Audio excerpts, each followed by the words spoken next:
SFC Walk here, come sit back and take it easy. Welcome to the show.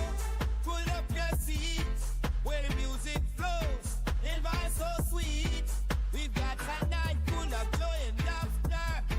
Just press play for the rhythm and feel the banter. Lights lift the low, set the mood just the right. Kick up your feet, we're gonna vibe all night.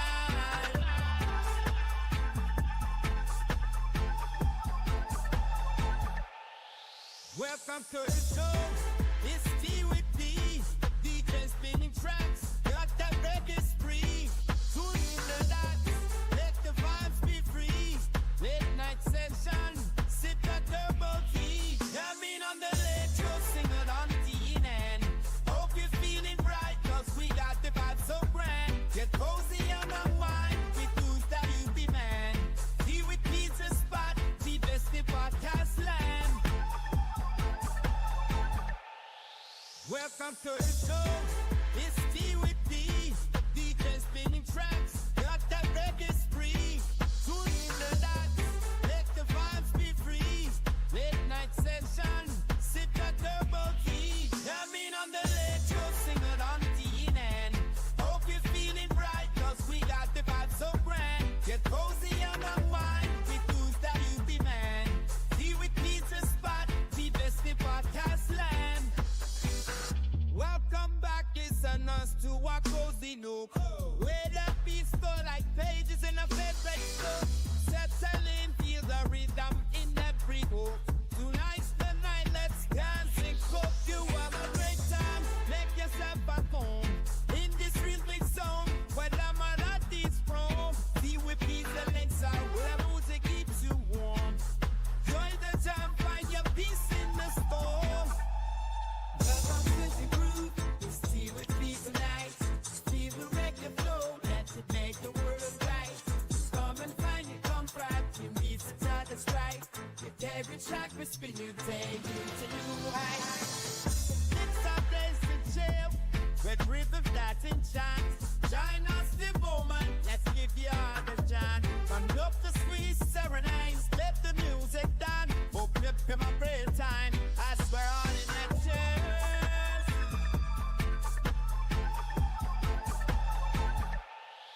Welcome to the show. It's T with D. DJ spinning tracks. Got that reggae spree. Tune in the dots. Let the vibes be free. Late night session. Sip that turbo tea. Jamming on the late show. Sing it on the end. Hope you're feeling bright. Cause we got the vibe so grand. Get cozy on the wine. With tunes that you be man. Tea with pizza spot. The best in podcast land. Welcome to the show. It's T with D. DJ spinning tracks. Got that reggae spree. Tune in the dots. Let the vibes be free. Late night session. Sip that turbo tea. Jamming on the late show. Sing it on the end. Hope you're feeling bright. Cause we got the vibe so grand. Get cozy on the wine. With tunes that you be man. Tea with pizza spot. The best in podcast land. Hey, good night, folks. It's time to unwind. Think favorite tracks. Leave your stress behind. Welcome to the show. This hour is just for you. Be with peace, your proof. Where dreams is getting you. Jamming on the late show. Sing it on the end. Hope you're feeling bright. Cause we got the vibe so grand. Get cozy on the wine. With tunes that you demand. Tea with pizza spot. Leave your sleep podcast land.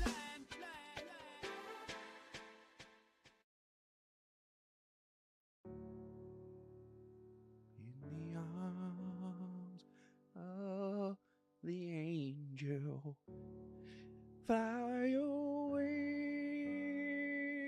from here, from this dark, cold hotel room, and the endlessness that you fear. Hi, I'm Pigeons 420. Will you be an angel for an abused plant? Every day, innocent plants are abused, beaten, and neglected. and they're calling for your help. Please visit stashblend.com today and join the nation in helping abused plants get an 8-ounce bag of Stash Blend.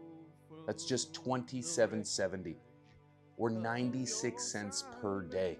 You'll be helping rescue plants from their abusers and provide nutrition, beneficial bacteria, mycorrhizae, and love. You'll help rescue plants from their abusers. Call or join now, and you'll receive a welcome kit of a photo of a dude impacted by your decision. Order now and change a life.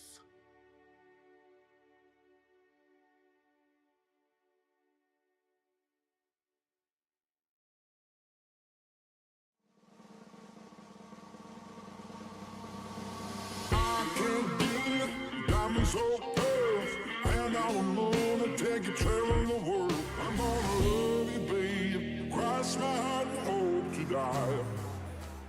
Boom! Ladies and gentlemen, we are live.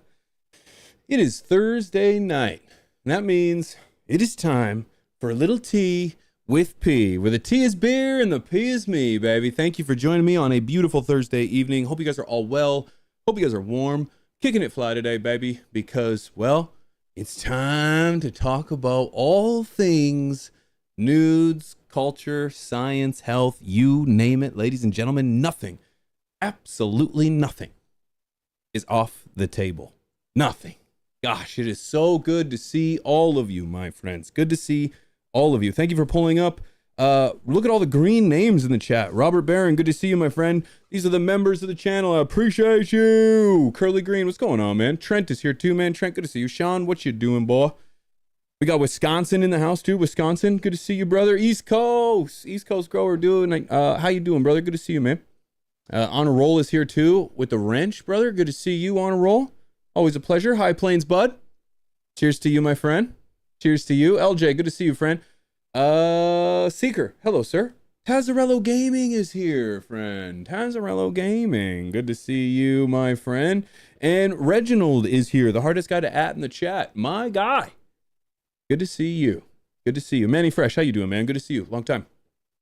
Mr. CLTV, good to see you, brusha. Good to see you, brusha. Chad, good to see you. Good to see everybody. Pulling on up. Mrs. P, little raffle copter now that I think about it. Yes. I just thought about it. How you doing? I'm good. How are you? I'm doing fantastic. You'd almost think we didn't talk to each other Been a before day. this show. You know what? I feel like we didn't really talk to each other a whole lot today. No, actually today was quite busy of a day today. Had lots to get done. Meetings with the boys, got some recording done for FTS, and it was a banger of a day. Got some tons of meetings done, and yeah, I'm glad to be here with you guys and to get some things done. Motivated by Terps. Good to see you, friend.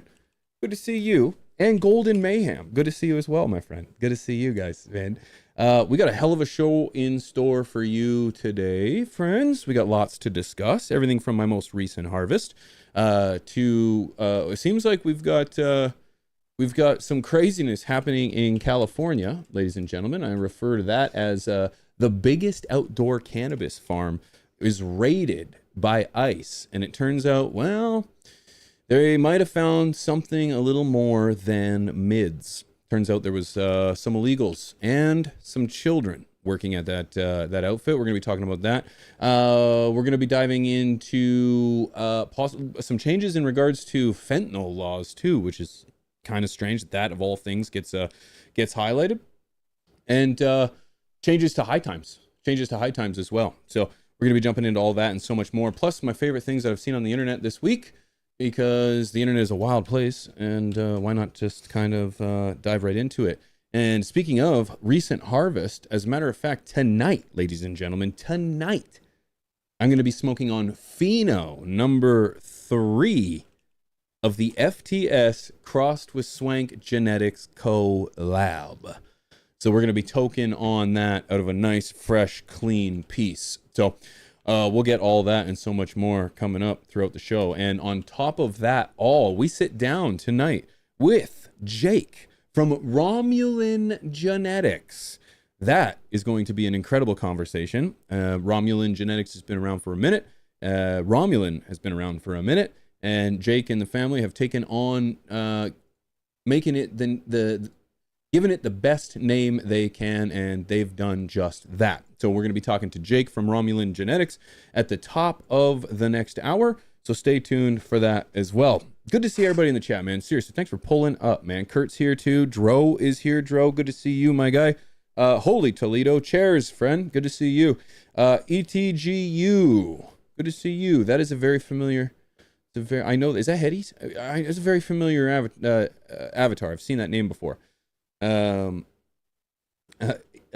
is it J? ETU, 1924, they banned children labor. 2024, the children's top game is Minecraft. They children yearn for the mine. Interesting, eh? They're on to something, eh? So, good to see you guys for pulling up. I seriously appreciate you. Huge shout out to my patrons for pulling up, guys. If you didn't know, I do have a Patreon. We are dream driven and crowd-funded around here. And my Patreon is a place where you can support the channel, support the show, support everything we got going on over here. And you can also benefit from a ton of perks. Everything from live grow classes, which we're actually wrapping up this current session of class. And we will be starting another session of grow classes. If that's something you are interested in, head on over to patreon.com/pigeons420 and you will not be disappointed. So, good to see you guys. Good to see you, my friends. And LJ, you looking? I see you there, man. I see you, dude. Thank you, man. Garden Quest, good to see you, friend. Let's toke her back here, friends. So, if you guys have been paying attention, I posted a grow video. Oh, wait, actually, before we get into too much, you guys are part of the notification squad. In collaboration with our good friends over at Seedsman, we are doing ourselves a giveaway. We're gonna do a giveaway. Okay. You're thinking, oh, Pigeon, I had no idea you were gonna do a giveaway. Nobody did. I told nobody about this. I only want to make sure that we are rewarding the community and those that can make it to tune in and have fun with us. And so, if you guys are in the chat, you have the opportunity to win one of 2 5-pack genetics of your choice. I'm going to caveat that with some restrictions may apply. Okay. I'm going to refer back to that little asterisk there, should there be any doubt. Some restrictions may apply, but however, we're going to give away 2 packs of 5 packs of genetics from Seedsman. So, if that's something you're interested in, all you got to do is, what do you got to do, Miss P? Since I realized I could create my own stipulations on Rafflecopter, you have to follow Seedsman's official Instagram page and Pigeons420 official Instagram page. Classic. It's a double bang. Oh, I almost cashed into my. But you get 1 entry for each. Oh, so if you don't have one. If you're already following Pigeons, then you can follow Seedsman. If you're not following Pigeons yet, then you can follow both, and you can have 2 chances to win. And if you're already following both of us, then you've already entered. All you got to do is click the link. Right. Yep. There's just the link. Like that. There's the link, right like that, friends. Just like that. So if that's something you're interested in, please consider doing that. Shout out to Seedsman. We have been partnered with Seedsman for a couple months. Appreciate what they're doing over there. We think that they're partnered with some of the biggest and best names in the game, some of the most reliable breeders in the game, and I think it's safe to say that when they tell you you're getting something, you're getting what you're getting, and so that's what I appreciate over there. So shout out to the guys over at Seedsman. If you are over there checking out genetics, use promo code PIGEONS420. It'll save a few dollars off at checkout as well, and support the show. Let's have a rip, guys. Cheers to each and all of you. I appreciate you guys for pulling up. Kitchen party vibes tonight, all right?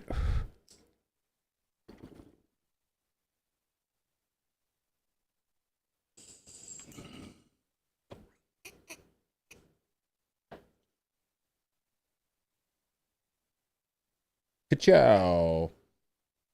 Ka-chow. No Instagram for me, George says. Well, next time we're going to make it so that you just have to give an email address too. We're going to start up, we got to start up an email list. So, if we ever do get deleted, we have a way of getting a hold of you guys. Okay. I can add that. Do you want me to add that? It's kind of late now because some people have already applied, but sure. Yeah, but for those that don't have Instagram. Well, then they can do it again and get a third point. True. Yeah. Let me just figure out where I need to go to She'll figure it out. fix that. She'll figure it out. Okay, good. So I just took a rip of Pheno, number 3 of the FTS Crossed with Swank collaboration. And if you guys recall at all, actually, I'm going to lean back and relax a little bit if you don't mind. Excuse me as I cough right into your ear. I grew 3 phenos, and each of the phenos kind of did their own thing differently. They, number 1 pheno, I would show you photos of these phenos. However, last time I did that, I ended up getting deleted, or not deleted. My stream was removed, and I was hit with a guideline strike warning for regulated goods. So I can't show you these things. However, that's why I have another channel where over there I can show you things, which is strange, but there it is. So I posted, if you can post that link too, if you get a chance, Miss P. Sorry, for what? For the grow video, the grow channel. Yes. No? I posted some shots over there of the flowers growing, and the video's doing really well. But needless to say, 3 different phenos, and this one I tried is the pheno number 3. Now, I'm just going to talk about pheno number 3 right now because this is the one that I've just sampled. The high is okay. Meh. Give it like a 6.5, maybe 7. What I don't particularly enjoy the most is well, first of all, it just came out of the Canatrol after 8 days, 4 days dry, 4 days cure. And did it come out smokable from the Canatrol after 8 days? Maybe a touch moist, maybe a bit moist still. But I guess what is your definition of smokable? That's the key. It looked like it was, or it did smoke. Okay, it did smoke. So yeah, you know what? It is smokable. Big sexy buds, dude. Welcome to the flock, my guy. Welcome to the flock, my guy. Thank you so much for the support, bro. Appreciate you, man. I appreciate you. Big sexy bud's been around for a minute. I love that, dude. Appreciate you, brother. Thanks for joining the flock, dude. Get ready for access to early content, member-only live streams. It's going to be a banger, dude. Thank you.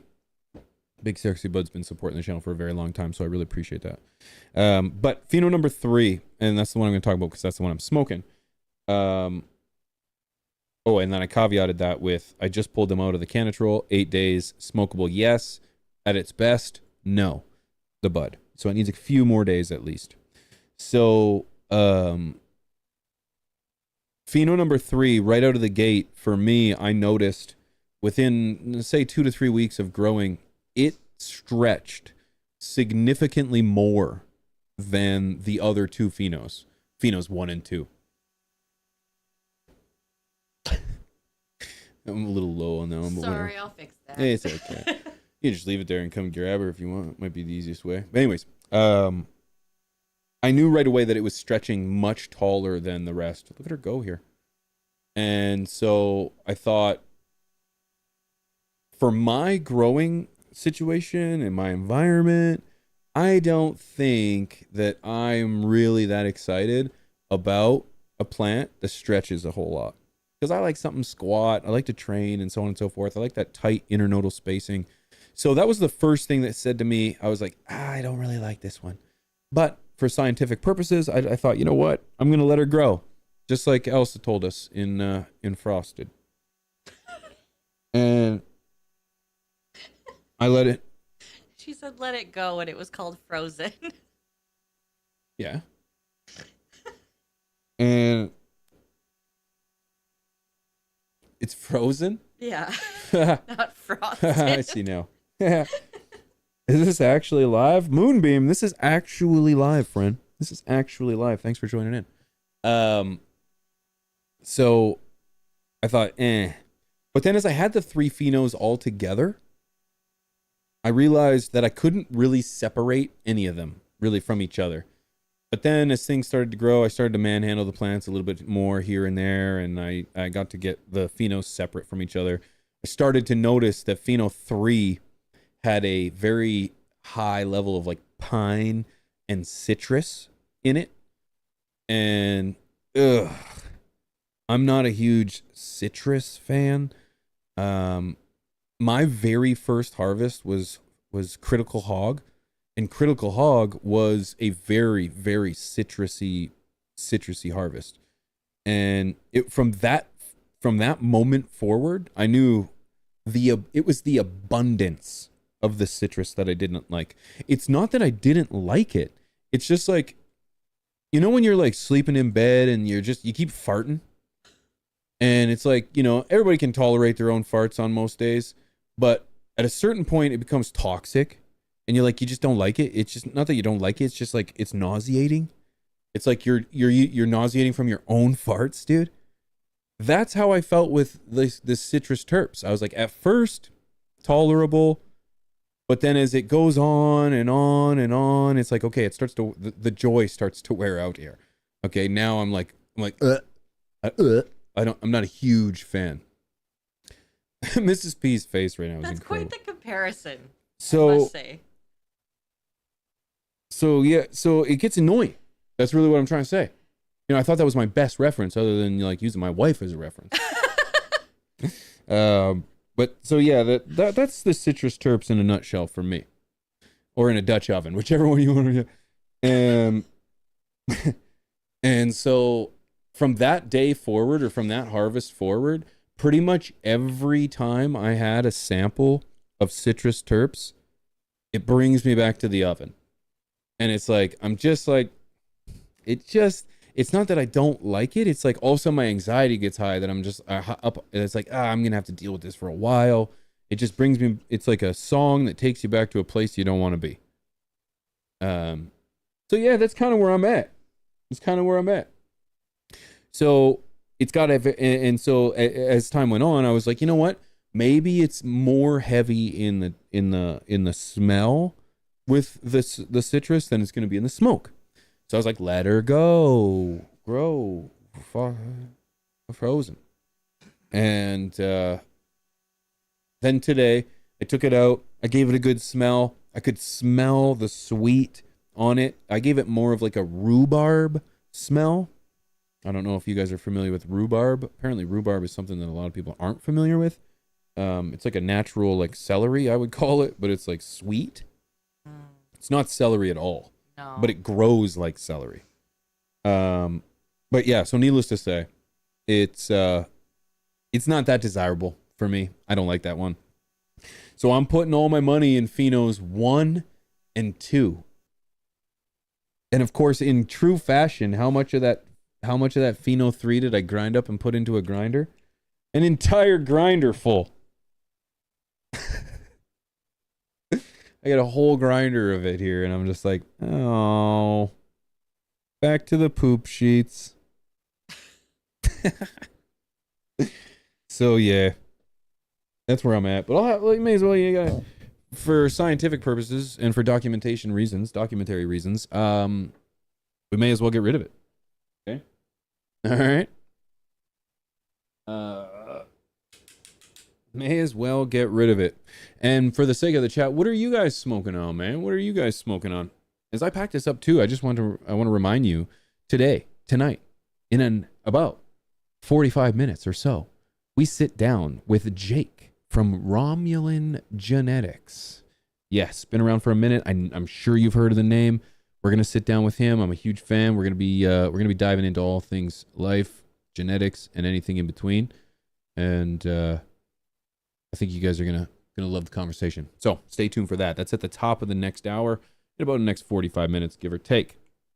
Because boy, we got a conversation to dive into after this. Let me tell you, ladies and gentlemen, we're gonna be talking about the collapse of the California weed market, and perhaps the reason I know why.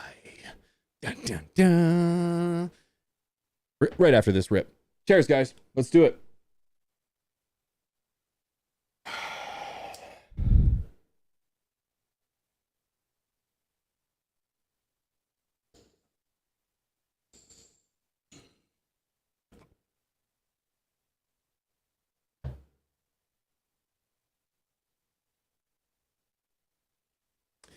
Oh, yeah. So that's not too bad. That's a good rip. I'll be honest with you. It's very smooth. It tastes good. It's the citrus. I don't like it, but just because I don't like it doesn't mean I can't tell it's good. It's a great taste. You know, if you love that citrus terp, this is going to be this would be nice for you.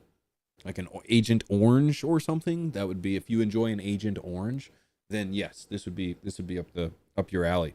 Rob makes a really good point too. This is why we don't want to, you know, we've kind of battled back and forth with ourselves eternally, and you know, with the community a little in regards to, you know, this is why we didn't want to put out the F1s of this genetic. It's got to be that dank that represents us, or it doesn't make the cut. Yes, this is something that we said from go, was that we want something that represents us. And if it doesn't count. It's not in there. It's not it. And Rob and I in particular have gone on the record and stated many times how we are not a fan of that citrus terp. So, because of that, it would be very tough to release a genetic that has one half called Frosted Lemonade, and the Frosted Lemonade has very heavy citrusy terps.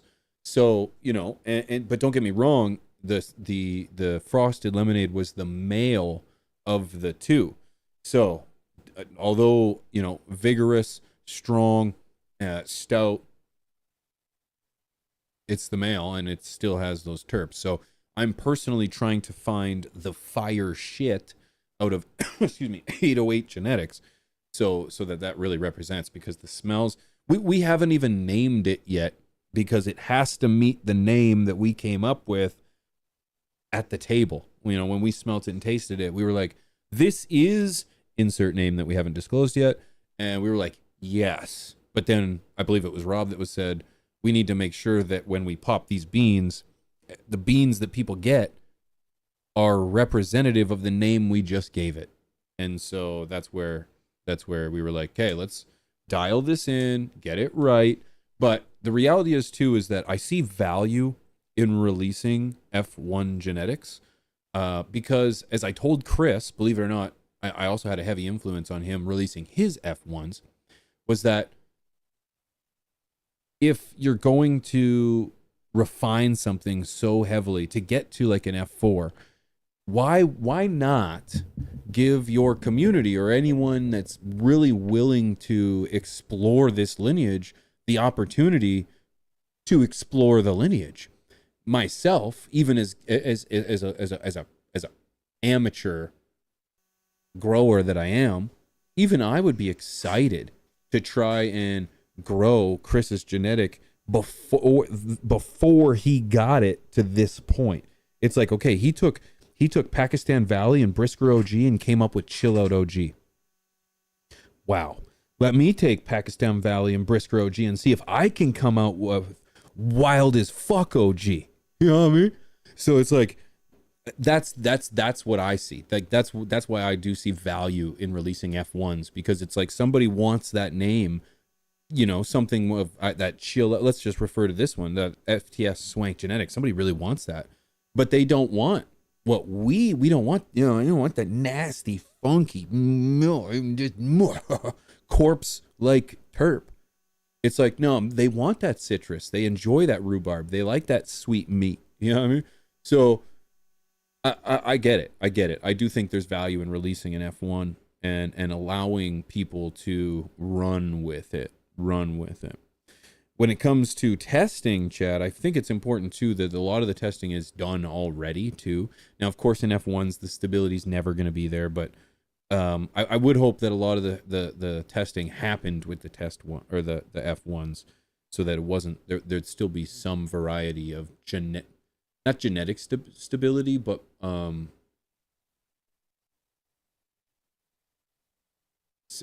sexual stability, I guess, is really what I'm trying to say, if that's even possible. Remember, I'm very novice when it comes to breeding. So talking to people like oh my gosh, the people we've gotten to talk to over the years, Todd McCormick, Vader from Ocean Grown, the opportunity to talk to Jake from Romulan Genetics, the breeders that we've talked to on the show, you know, the list goes on. I've had the blessing to, it's like, you know, I'm novice, but I've had the opportunity to talk to a lot of people who are in the know, right? And it's exciting. It's very exciting. So, yes, needless to say, when it comes to F1s and whether you should release them or not, we wanted to really make sure we really refine the line to the point where we could give the customers precisely what it was that we were selling. But that doesn't mean, in my opinion, that we shouldn't release the ones, twos, and the threes, the F1s, twos, and threes, or F1s if we're going to do twos kind of thing, right? But we want to really make sure we get it right. Gromom, appreciate it. So yeah. So needless to say, my harvest went really well. Canatrol really served me well. At the end of the day, my biggest issue is the size of the Canatrol at this very point, because 3 of the plants didn't make the cut to go in there. They're still drying in the tent. At the same point, it was made very obvious that I was not supposed to leave as much plant material on the buds, or leave the buds on as much plant material that I did in the Canatrol. So when I say it may have come out a little bit moist, and I really don't want to say it was. I want to say fresh. That's what I'm actually going to say. I'm going to say fresh, because it was smokable, and that's what it says. It's smokable by 8 days, and I'm sure, you know, a lot of people could be like, yeah, I could dry it smokable in 8 days. Not like this. I'll give it to them. It really got it to a very delightful point in 8 days. But at the end of the day, it's like it only holds 2.2 pounds wet. I left on a fair amount of plant matter on the buds, if you will, with stems and such, because I felt like I wanted it to take a slower approach, I guess. Yeah. Did you keep it in there? Yeah, it's still in there. Hey, growing at the beach. Great to see you, my friend. It'll take you a few runs to dial it in. You're totally right. And so if anyone's using it and wondering if I've got the be all to end all answer, I really don't, because I'm still learning how to use it myself. If somebody's harvesting massive plants, like somebody like Troy, my guy, Northern Scrogger, he would be hard pressed to find value in something that only held 2.2 pounds. So, yeah. Drying is such a mystery to me, right, idiot? It never happens the same. I know. So I think that's kind of the advantage of having a machine, if you will, that does it for you, really, right? Maybe. So, needless to say, ladies and gentlemen, I want to jump into the news. Canna News. All things culture, science, and health. Your one-stop shop for all things Canna News. Okay, ladies and gentlemen.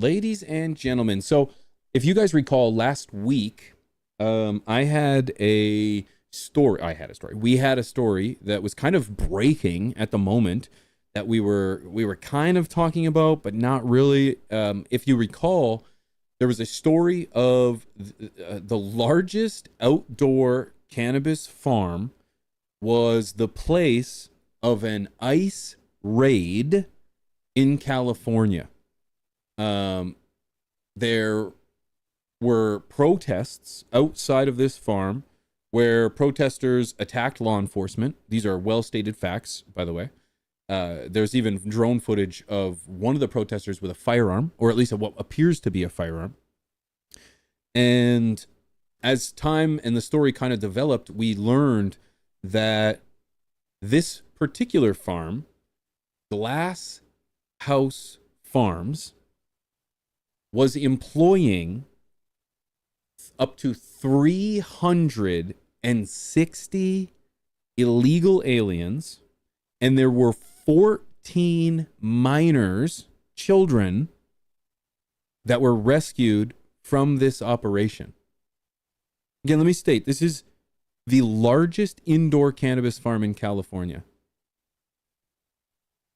involved in a raid by ICE where they arrested 360 illegal workers, illegal individuals that came into the country illegally, and there were 14 children that were rescued. I don't know another way to put it. And this to me really started to make me think. I started to think, first of all, what is this company? Who is this company? This is Glass House Farms. This is a major actor in the California cannabis space. And in many cases, more than California. Because in fact, Glass House Farms was the next operation. I started to think, wow, does this have any link to the collapse of the California weed industry since its conception in 2018, January 1st, 2018?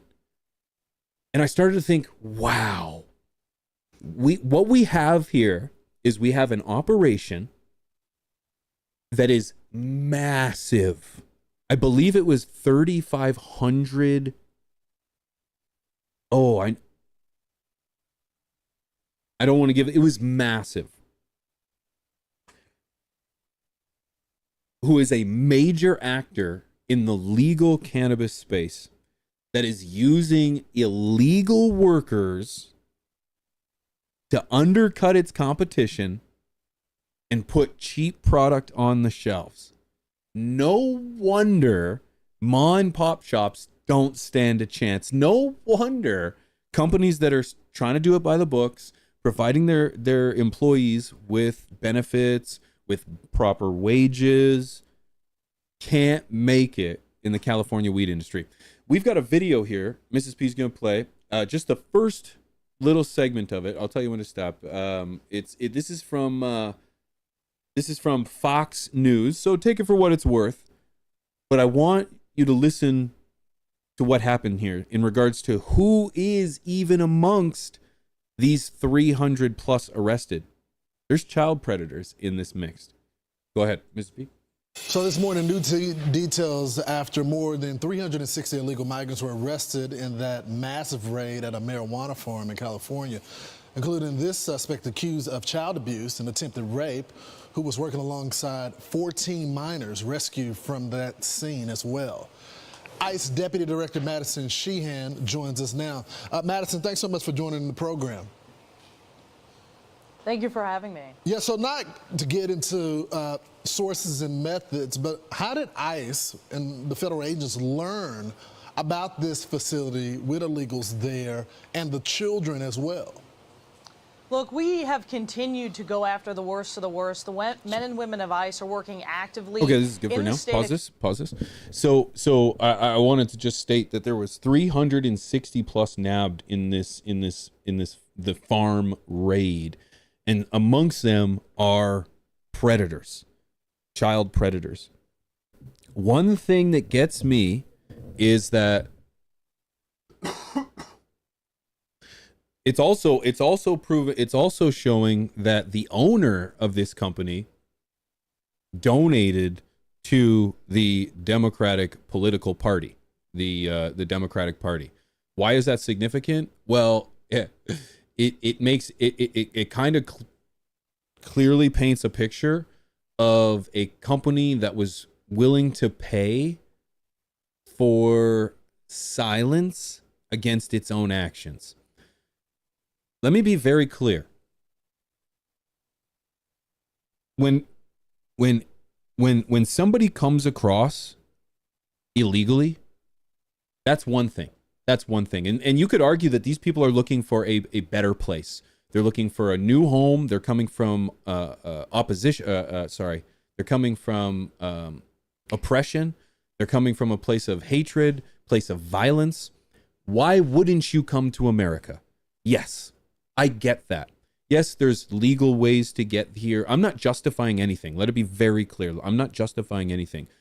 But what I'm also trying to say is that I can almost, I'm not going to say sympathize, but understand why somebody would seek for a better life in America and why it might be difficult to seek it through the legal avenues. But for a company on American soil to knowingly hire and exploit illegal workers and children, there is a very special place for those places. That to me is such a heinous crime, because think about this. In a legal world, in a legal dispensary, in a legal farm, you have to pay your employees. You have to give them competitive wages or legal wages. You have to give them benefits. There are working rights that you have to follow. And on top of that, you have to pay taxes on all that income for employees. And then on top of all of that, you have to still grow good herb to compete in the market. Kenna Kev, thank you for the membership. On the other side of the coin, you have this company, Glasshouse Farms, that is exploiting, hiring, who knows what they were paying, if paying at all, wages. Those employees are not getting benefits, and you can almost bet your bottom dollar that the company isn't paying taxes on any of that employment. So when I read headlines online about how this company has managed to keep prices so low, I don't know, do you have it on here, Mrs. P? I was on their website.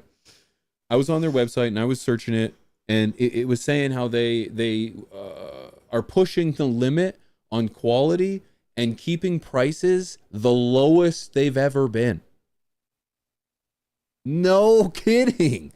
How is any other company supposed to compete with that? Because they can't hire illegals and they can't exploit children to make their product. I just have about Glasshouse Farms. Yeah. So there's something in there about quality or something. Can you zoom in on that giant tour? Yeah, there's that. Okay, yeah, he was doing questions. So this I'll go on. So this to my point is why I wanted to tie this into the collapse of the California weed industry, which inevitably, as California is one of the, if not, no, is the largest cannabis industry. Thank you, LJ, with the 5 gifted memberships. Thank you, brother. Appreciate that. LJ Jones, appreciate the support, man. This company's been around since 2015. Legalization happened on January 1st of 2018 in California. This company was well established before the legal industry. I have no way of verifying when they started to hire illegals. So this company already had a head start to the legal industry. Okay, already has a head start. It was founded in 2015. Has a 3-year head start on the legal industry in California. So that gives them the one up, first of all. Second of all, as the industry is trying to establish itself, we have this company exploiting workers, able to bring product to the shelves at an extraordinary low rate, while other companies are like, how the hell am I supposed to push pounds for peanuts? So while this company over the last, 5, 6, 7 years has continued to profit and companies have collapsed, what's the collapse? It says California's legal cannabis market has hit another grim milestone. This is as of February of 2025 from SF Gate. There are now 10,828 inactive and surrendered pot licenses in the state. You can bring this on my screen, Mrs. P. And only 8,414 active ones, meaning dead pot licenses now outnumber active ones, according to the Department of Cannabis Control Data dashboard. No kidding. No kidding. Because it seems like the ones that have active licenses all of them may not be following the rules. No wonder that would lead to the collapse of a market. No wonder the craft shops that are bringing you the passion, the love, the focus, the good quality, the good weed can't do it. They simply can't do it because ma and pop can't work 24 hours all by themselves. They have to employ somebody. This somebody's probably a student, not working full time.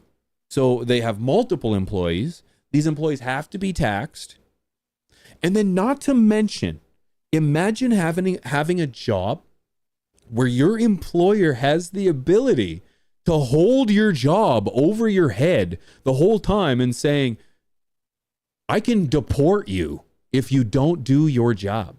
No employer should have that kind of power over their employees. That is wrong. It's unconstitutional. It's illegal. And above all, it's immoral, man. And it's wrong. And these are human beings that we're talking about.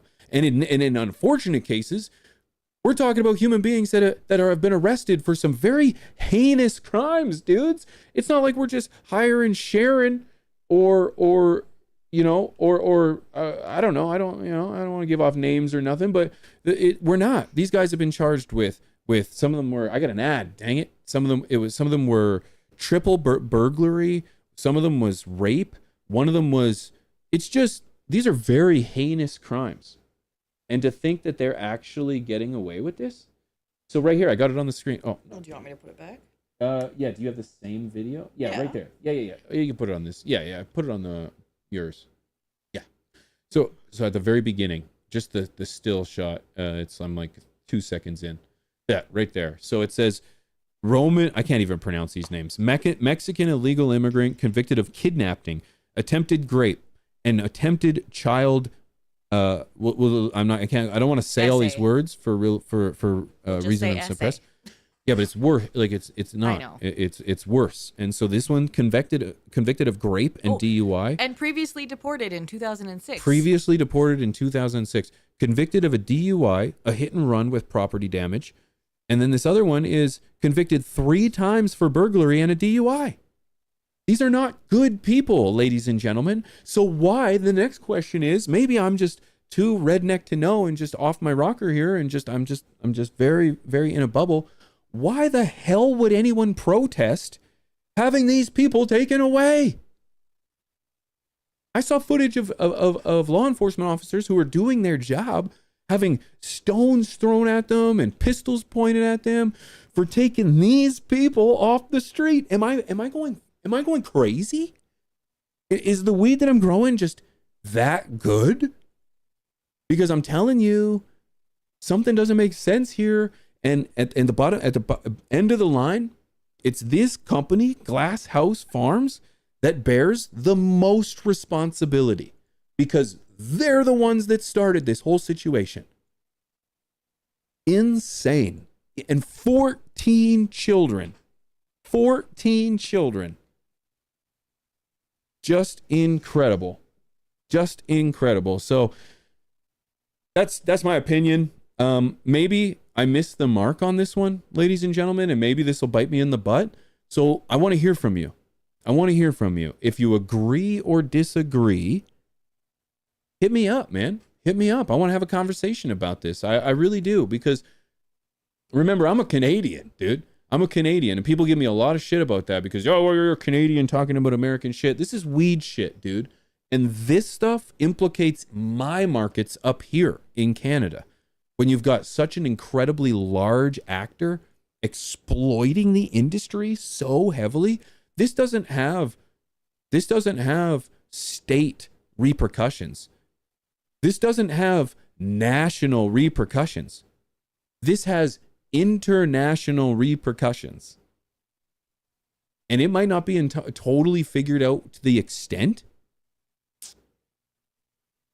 but I got a feeling that this is the surface of what's been scratched, of the exploitation that's happening in our industry. And what's that? For legal reasons, I must stop there. I'm just kidding, ladies and gentlemen. That's my opinion. And I'm curious what you guys think, because you guys are you are members of this community, and you don't have to agree with me, absolutely not. But I would love to hear your opinions about these kind of things, and I'd love to hear your opinions on the hiring of legal aliens to do work for you is one aspect of this, but then what do you think the implications are of being able to, because you can have a work base that's so affordable, how do you think the product at such a cheap rate impacts the industry? I'm really curious, guys. I'm really curious. I want to hear from you. I don't know if this is weed shit, but it happens in agriculture all the time. Oh yeah, it's definitely weed shit. Yeah, I saw it. Yeah, it's greenhouse farms, and they're like the biggest cannabis farm. 100%. Yeah, it happens all over the world. I just don't have an agriculture news show, but I do think this kind of thing is happening at a much larger scale. Could you imagine if the government, law enforcement, shut the biggest operation down in the first go? I don't know. Something leads me to believe that this isn't the largest operation, but granted, it is the largest operation. So, needless to say, that's my opinion. What do you guys think? I'd love to hear from you. You can at me at Pigeons420 over on X, Twitter at Pigeons420. You can hit me up there. I'd love to have a discussion with it. I love to have. Does your wife get mad about you nude gardening with all of the ladies in your garden? Mrs. What P? ladies are in your garden? The plants. Oh. Well, she cared for a second. Only if you're like live streaming while you're doing it. If it's just you and the plant ladies, then no. I would never live stream naked from the garden. You do you, boo. Naked ever. I would not do that. I don't know. I feel like sometimes you forget that you're live streaming. Do that all the time. Right? Yes. So, as we learned last week, sometimes you're not paying attention to what you're doing in the middle of a live stream. Yeah, it could be a little tough sometimes. Good to see everybody, man. Thank you guys for pulling up. Wanted to talk about that because, as I mentioned, that was a story that was literally unfolding last episode that I wanted to talk about. So, or I didn't know it would be like this. I had no idea it was going to be so extensive. All I knew at the time was there was protests against the raid. That's all I knew. So I didn't know if there was anything that came of it or nothing at the time. So that's why I wanted to touch on that. Another story I wanted to touch on that I don't actually have pulled up that is kind of somebody might be able to make this make sense to me because it involves a little bit of everything, as most bills do. But there is a bill in regards to fentanyl that's been signed, and I'm gonna need the monitor for this one because I don't have this one up. I could pull it up. I don't have it either, do I? It should be the second I one do. I was just gonna go hard looking for it.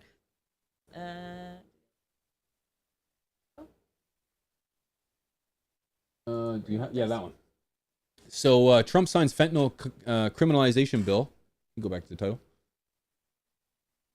Trump signs fentanyl criminalization bill that could also open up research on cannabis, psychedelics, and other Schedule 1 drugs. Kind of wanted to dive into this because when you read this, it sounds like, what? How do we have this kind of mumbo jumbo all in one bill? So I just want to get this up too so I can read it. Unless you want to try to zoom in more. I don't think I can read it. Oops.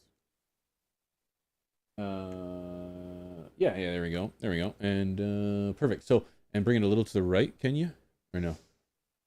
No, don't worry about it. You're asking Don't worry for about a it. lot. Don't worry about it. So President Donald Trump has signed a bill into law that will permanently ban But what I can do, analogs of fentanyl. So analogies of fentanyl?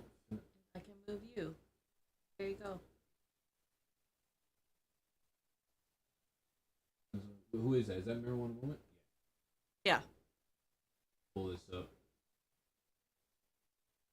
Shout out to my boy Jam. Talking to him right before the show.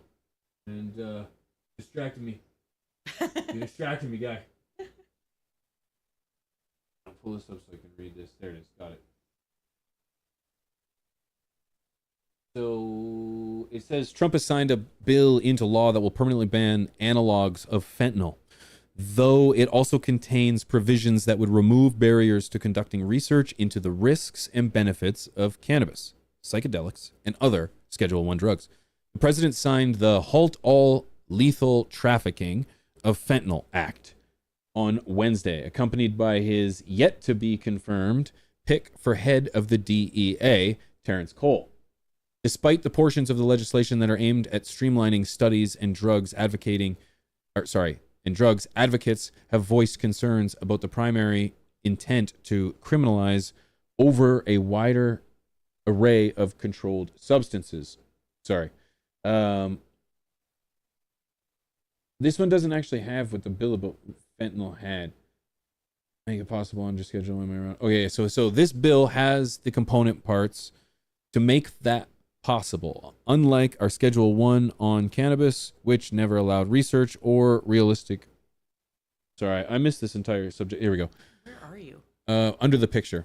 What we did in this bill, and I think is something that everybody on the floor can be proud of, is we put into the bill the capability to do extensive research by our research universities, by the International Institute of Health, and by the Food and Drug Administration. Republican Morgan Griffin said ahead of the bill's passage in the House last month. This bill has the component parts to make that possible, unlike our Schedule 1 on cannabis, which never allowed for research or realistic research and created some of the dilemmas that we have today with that substance. We fixed that with this bill.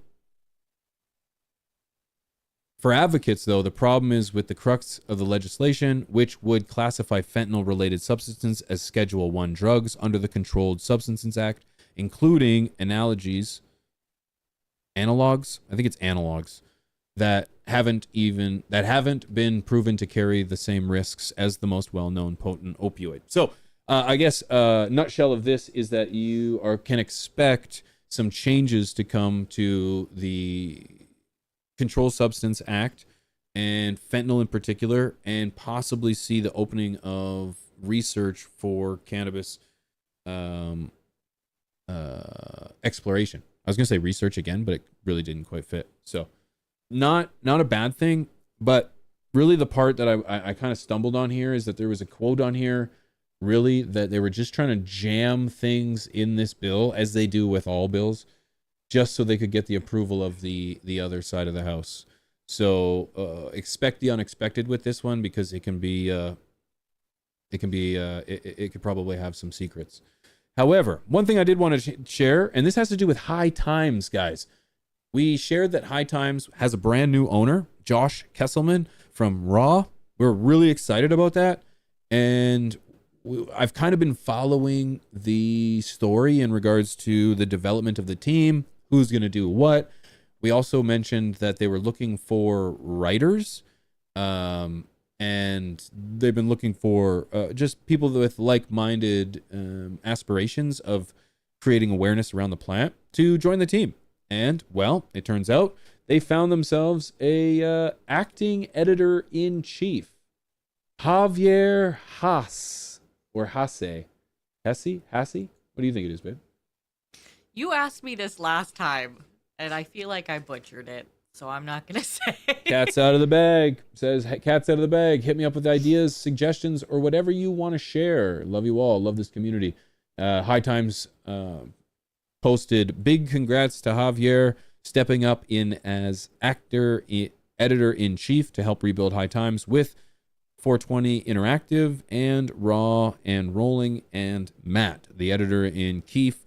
Spirit lives on, and we're still building with the 1,200 plus legends who answered the call.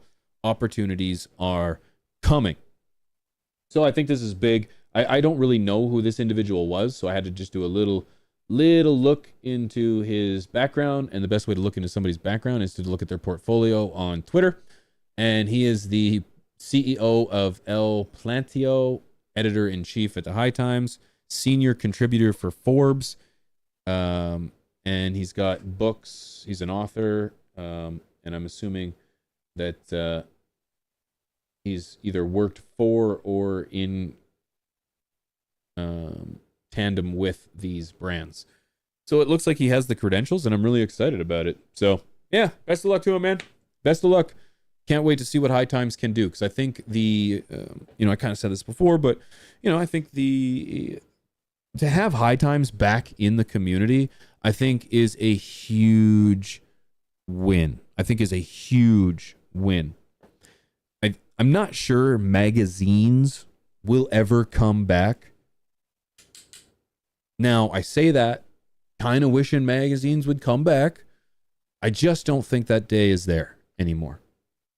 We're kind of seeing those trends drop. But does that mean it can't be done? No, I don't believe it. I don't believe that it can't be done. I think it can be done. Welcome to the Grow Tent. Let's go. Woo! Good to see you, brother. I do think it can be done.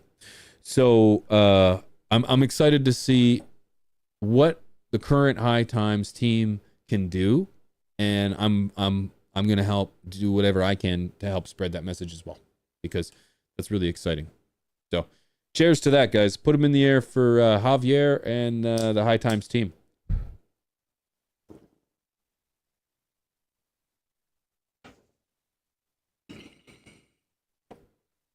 Idiom makes a really good point. High Times is back. High Times. Vinyl is back. You're right. Yeah, vinyl's had some of the best years it's ever had since the late 60s. And so you're right. You know what? Hey, I said it. As someone who wants to see vinyl come or magazines come back, I want to see it. I don't know how that's going to happen. But I'm not the one in charge of this operation, and I'm excited to see the people that are make that happen. They've got my support, and I will certainly do what I can to help them spread that message. I think you're going to find a lot of people looking for that nostalgia of it too, though. Oh, for sure. Like, I'm a book reader, and I don't mean books on tape or books on tablets. I like paperback books in my hands. I love the smell of books, and I feel like there's going to be a lot of, and maybe it'll just be our generation and older. Maybe it won't be the younger generation, but I think there is going to be a lot of people that are excited to have access to it again. So, no, it may not be a huge, overwhelming thing, but I think there will be interest. I think you're right. Yeah, I think you're right. I would probably get a subscription. I could say I was a part of the High Times revival. So yeah, I would probably be down for that.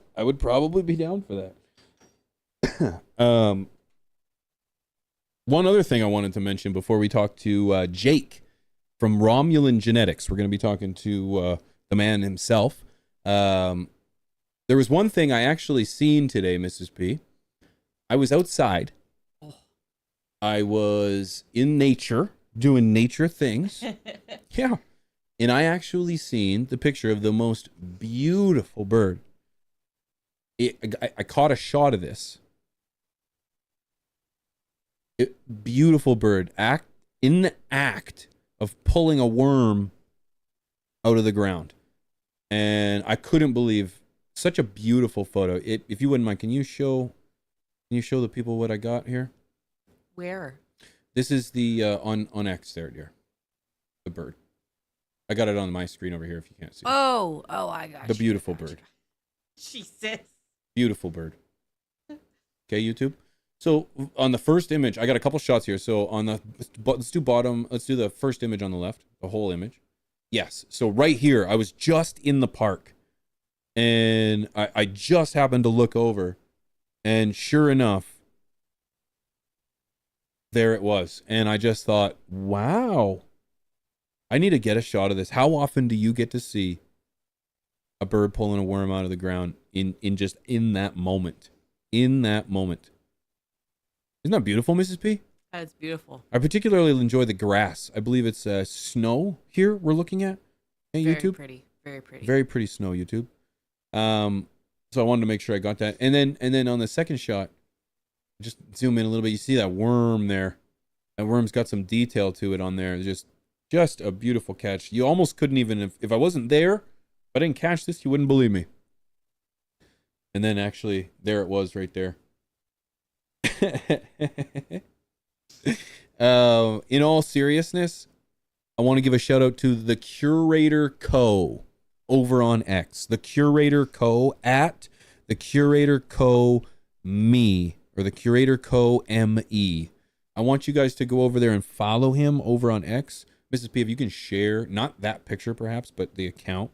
I was gonna say, can't I just You could, but I just don't want to share the post. put? No, I'll just put the link in the. Yeah. And that's these are his photos. I want to be very clear here as I take full credit for the majority of this story. These are his photos, and let me tell you, if you go and follow, they lost their Instagram account and they've come over to X, as so many do, Oh my gosh. and have some of the most beautiful photos that I just simply can't show you because I don't want to be in violation of the Regulated Goods Act or policy of YouTube.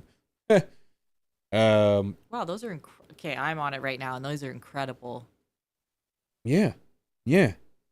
It's frosted. That's right. East Coast. Yeah, East Coast knows.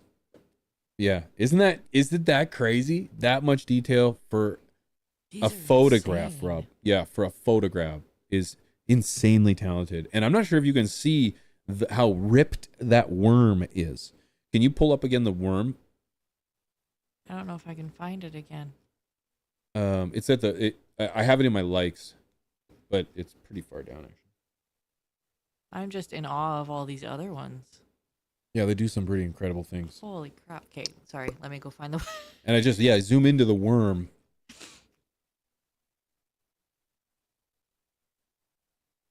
How far down in your likes?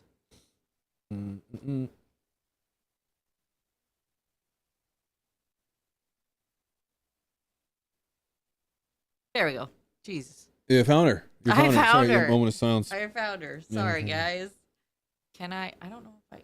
It doesn't zoom in well. Oh, it doesn't because this is X. But okay, but you can see that, friends. You can see that how it's like. It's very You can detailed. tell. Yeah, I'm from this far away, and I can tell that it's like it's ripped like a. It's ripped like a. It's got the segment, Worm. like the segments of a real worm. That's cool. Okay, cool. Just as I'm, I can't keep up with everything being said in the chat, but just remember, as we are having conversations to each other, let's keep it with hate free, please. Hate free. That's all I'm asking. We can all have civil conversations. We can all back up our beliefs too. If we believe strongly in them, we can back them out without insults or without calling names or without stooping to a level of hatred. If you do want to have a conversation about these, I'm always open to these conversations. Always. So like I said, you can @ me on Twitter @ pigeons420, and I will be able to get back to you. And not to mention, most of the time I will respond in this form. So it can be very difficult too when you're having a conversation with someone via text to really articulate your opinion with or without emotion. So with that being said, we have an incredible guest lined up here, ladies and gentlemen. We have Jake from Romulan Genetics gonna be in studio. And remember, we dropped a link there just a little while ago. Make sure you just give the old tapskis there real quick. Huge shout out to Seedsman, guys. You're looking for quality genetics, hit them up. Use promo code PIGEONS420. Opportunity to take home one of 2 5-packs tonight. Some restrictions may apply. Your choice of genetics. So make sure you go ahead and hit that right there, guys. Won't be mentioning that again until the end of the interview. So guys, without further ado, ladies and gentlemen, we have Jake with Romulan Genetics on deck, and I think it's about time we jump into it. What do you think? Shall we? Ready. Let's do it. Come on and live your glass. You've won your own free pass to be our guest. If you're stressed, it's fine dining we suggest. Be our guest, be our guest, be our guest.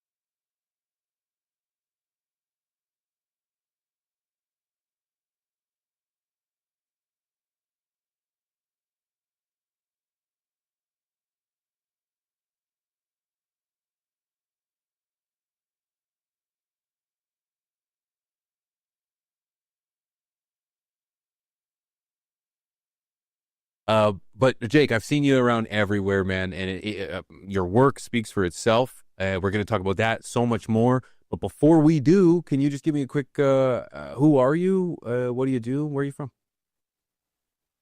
My name's Jake. Middle-aged, older than I look. Most people don't know. I'm near 50. Son of a gun. Yeah. I'm the owner and creator of Romulan Genetics. I'm a cannabis breeder. That's about it.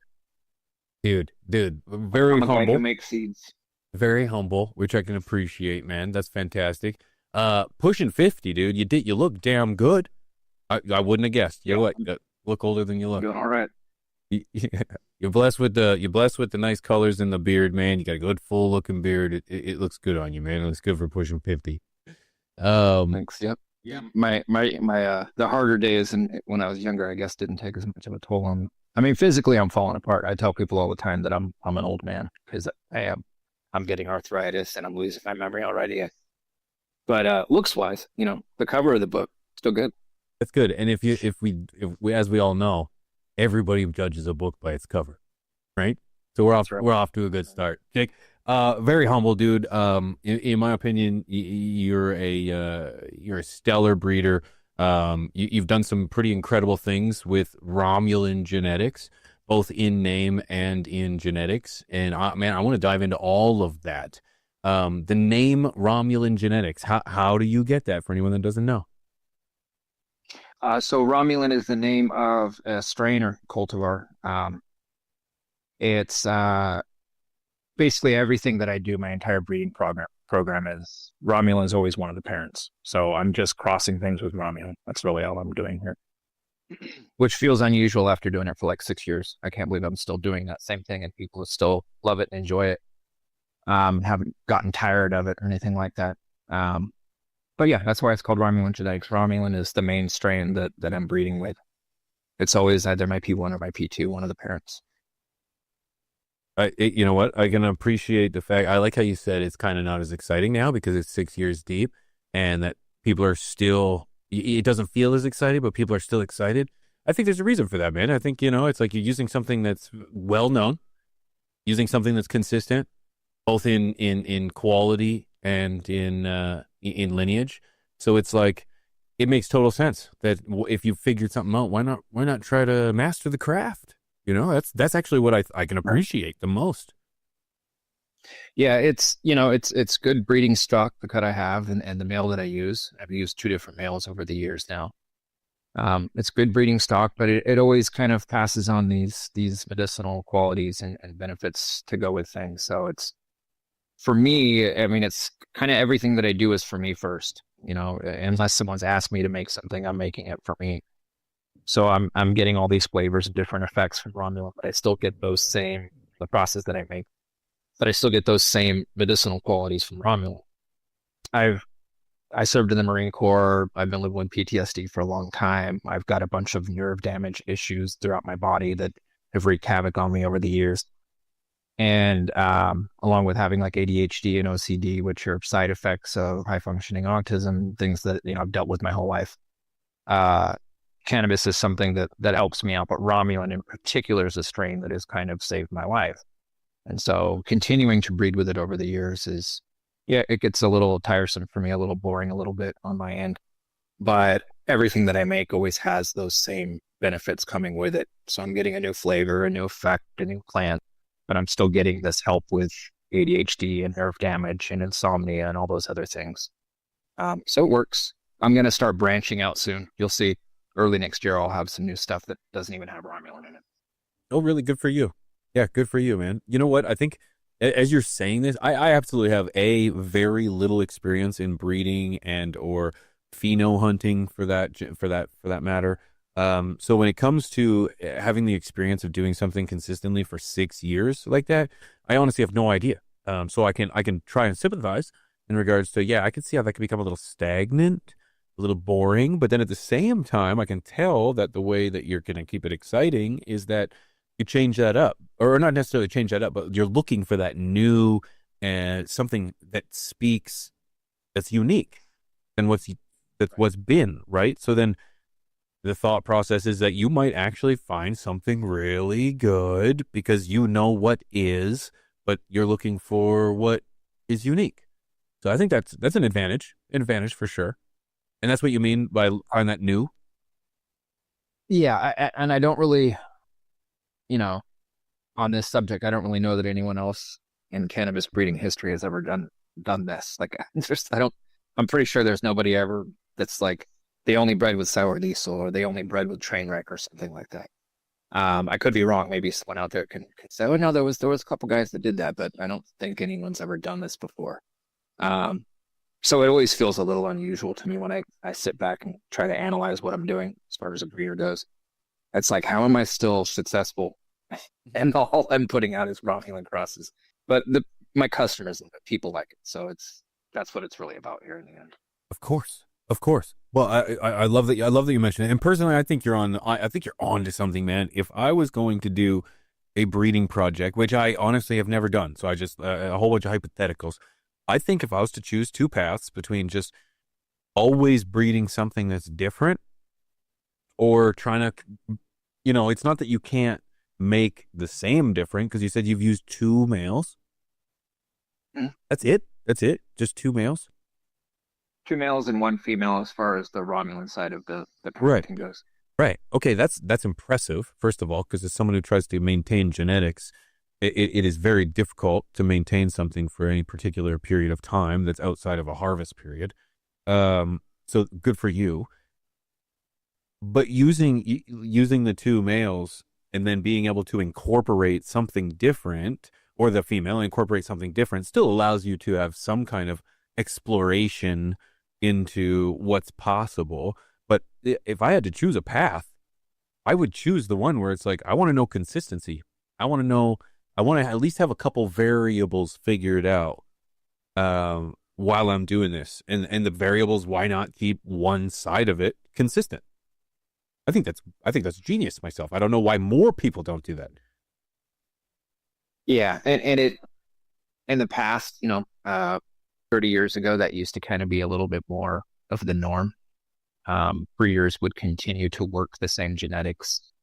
They would, work it from F1, the first filial generation, and work it to an F4 and F5, whatever. People don't really do that as much anymore, but it's also because the market is different. The customers aren't really asking for that like they used to 30 years ago. When you popped seeds 30 years ago, you kind of wanted to get what you expected to get from purchase. Over time, people have grown a little bit more. They like variety. They like a surprise. People are still making IBL, which is the filial generation when you get to the point where it's basically every seed is exactly the same. Plants grow the same. People still make those to this day frequently, but it's not something that customers ask for, and there's not a huge demand for it because at that point you're kind of like growing clones. If every seed is the same, what is really the point of growing those seeds when you could just grow one cut of the same thing and it is exactly the same? In the past, 30 years ago, clones were hard for people to get. There was a lot more legal issues and stuff like that. So having IBL and having high up filial generation, well-worked strains was the norm. Now it's not. But it's really just about what customers want. So that's why. That makes sense. Yeah, that makes sense. It sounds like you're on an adventure, dude. You're on an adventure, and it's like it started with passion. And then is that, it's not that it ever ends with passion, but it started with the passion of using the Romulan genetics, continuing the name because I know that it meant something to you, and that was the adventure at the time, and it's been 6 years of that, and now it sounds like you're looking for just a new chapter, a different adventure, but just take that passion and put it in a new bottle, shake it up a little bit. Yeah, and I've been telling people since I don't know, probably 2020, 2021, somewhere around there that. I have a roadmap. I have a plan here. And I have back then I had a list of all these different cultivars, things that I wanted to cross with Romulan, whether it's making rig seeds or feminized seeds, crossing with the male or the female cut that I have. I wanted to kind of get through all of those, and I had this, because again, everything I'm doing, I'm making it for myself first and foremost.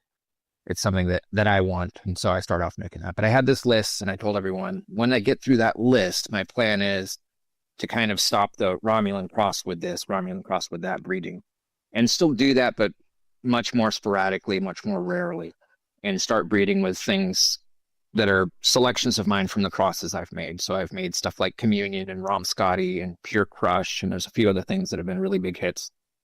I'll take those selections and clone cuts that I have of those and start breeding with those as the main parent. And so that's a lot of what I'm going to do. But the first kind of step out that I'm going to do, I've already started it. I'm using Pure Kush, the Topanga Canyon cut, which is an old 90s legend cut. And I'm going to cross that with some newer things, some old, but mostly some new stuff. And so that'll be the first kind of step away from, the Romulan genetics that I'm doing. You'll see stuff dropping next year for that. It'll be Pure Crush crosses or Pure Kush crosses. And then after that, you'll see me doing a lot of stuff with like my Rom Scotty and my Communion cuts. I'll be breeding with those. I'll make selections out of the Pure Crush that I made, which is the Pure Kush cut and Romulan. And then there'll be a bunch of other things. But basically, I'm just kind of removing the pigeonhole, no pun intended, of being Romulan genetics and only breeding with Romulan. So I'll still be doing that, so the name makes sense. But I'll be doing a lot more different stuff. I have a huge clone collection, and at some point I'm going to run out of different things to breed with Romulan, and then at another point it won't make any sense to keep making all these Romulan crosses. So that's a big part of it. It's, it'll keep me interested, but I also get to start working other things, and I've got a lot of really, really good cuts, the stuff that most people don't have, and most people aren't working with. So, yeah, good for you.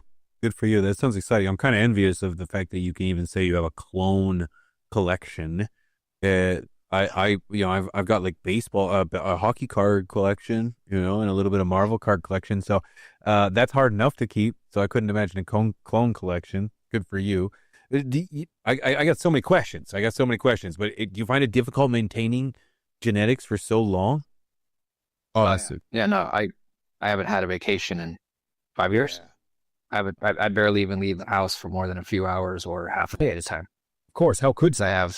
There's always something to take care of, and I've had people try to get someone to help you out, and have someone water your plants for you and all that stuff. But it's tough to do that. The friends that I do have that have growing knowledge that are local and all that, they've got their own grows, and so I can't just hit someone up and say, hey, can you come water my plants for a week? And I've got auto watering systems throughout here and all that, but when you've got, a clone collection, you've got mother plants, and at any point that I want to go and leave and maybe go on vacation or go somewhere for a few days, I might be in the middle of a test grow or a seed run or something like that. It's all a real big deal if those things fail or something bad happens while I'm gone. It's thousands and thousands of dollars lost. So, yeah, I guarantee you your hockey card collection isn't attached to you like a ball and chain like my not even close, dude. It's low key. It just sits in a safe in my closet with my passports. Yeah, that's neither here nor there. No, not even close. That's part of where the being passionate about this stuff, it goes to. It's easy. Well, it's not easy, but it's not extremely difficult to keep a clone collection alive. I have friends that have been doing it for 20 plus years, and they have a way bigger clone collection than I have, hundreds and hundreds of clones. And you can do it if you've got the space and you've got the time, and it's not that hard to do. If you've got some people around you that can help you come and take care of them, then you can leave and you can have a life and all that. But I'm so embedded in this that it's just kind of hard for me to do anything but this. I love doing it. When I started Romulan Genetics in 2019, officially selling the seeds and having a real company. Before that, I was just giving my clone cut away. That was all I did for years. And eventually some Canadians and Europeans were saying, hey, I can't get my hands on the cut. Can you make seeds for us? And that's how Romulan Genetics started, was people asked me to make them seeds. And it was just a joke at first. I was, at the time, running a company doing electrical engineering, a company that I'd built from the ground up, and it was going really well.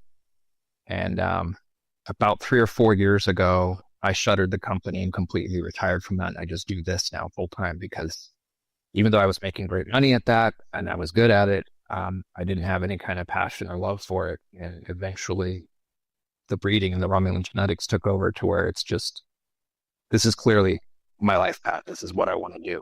So that's all I do now.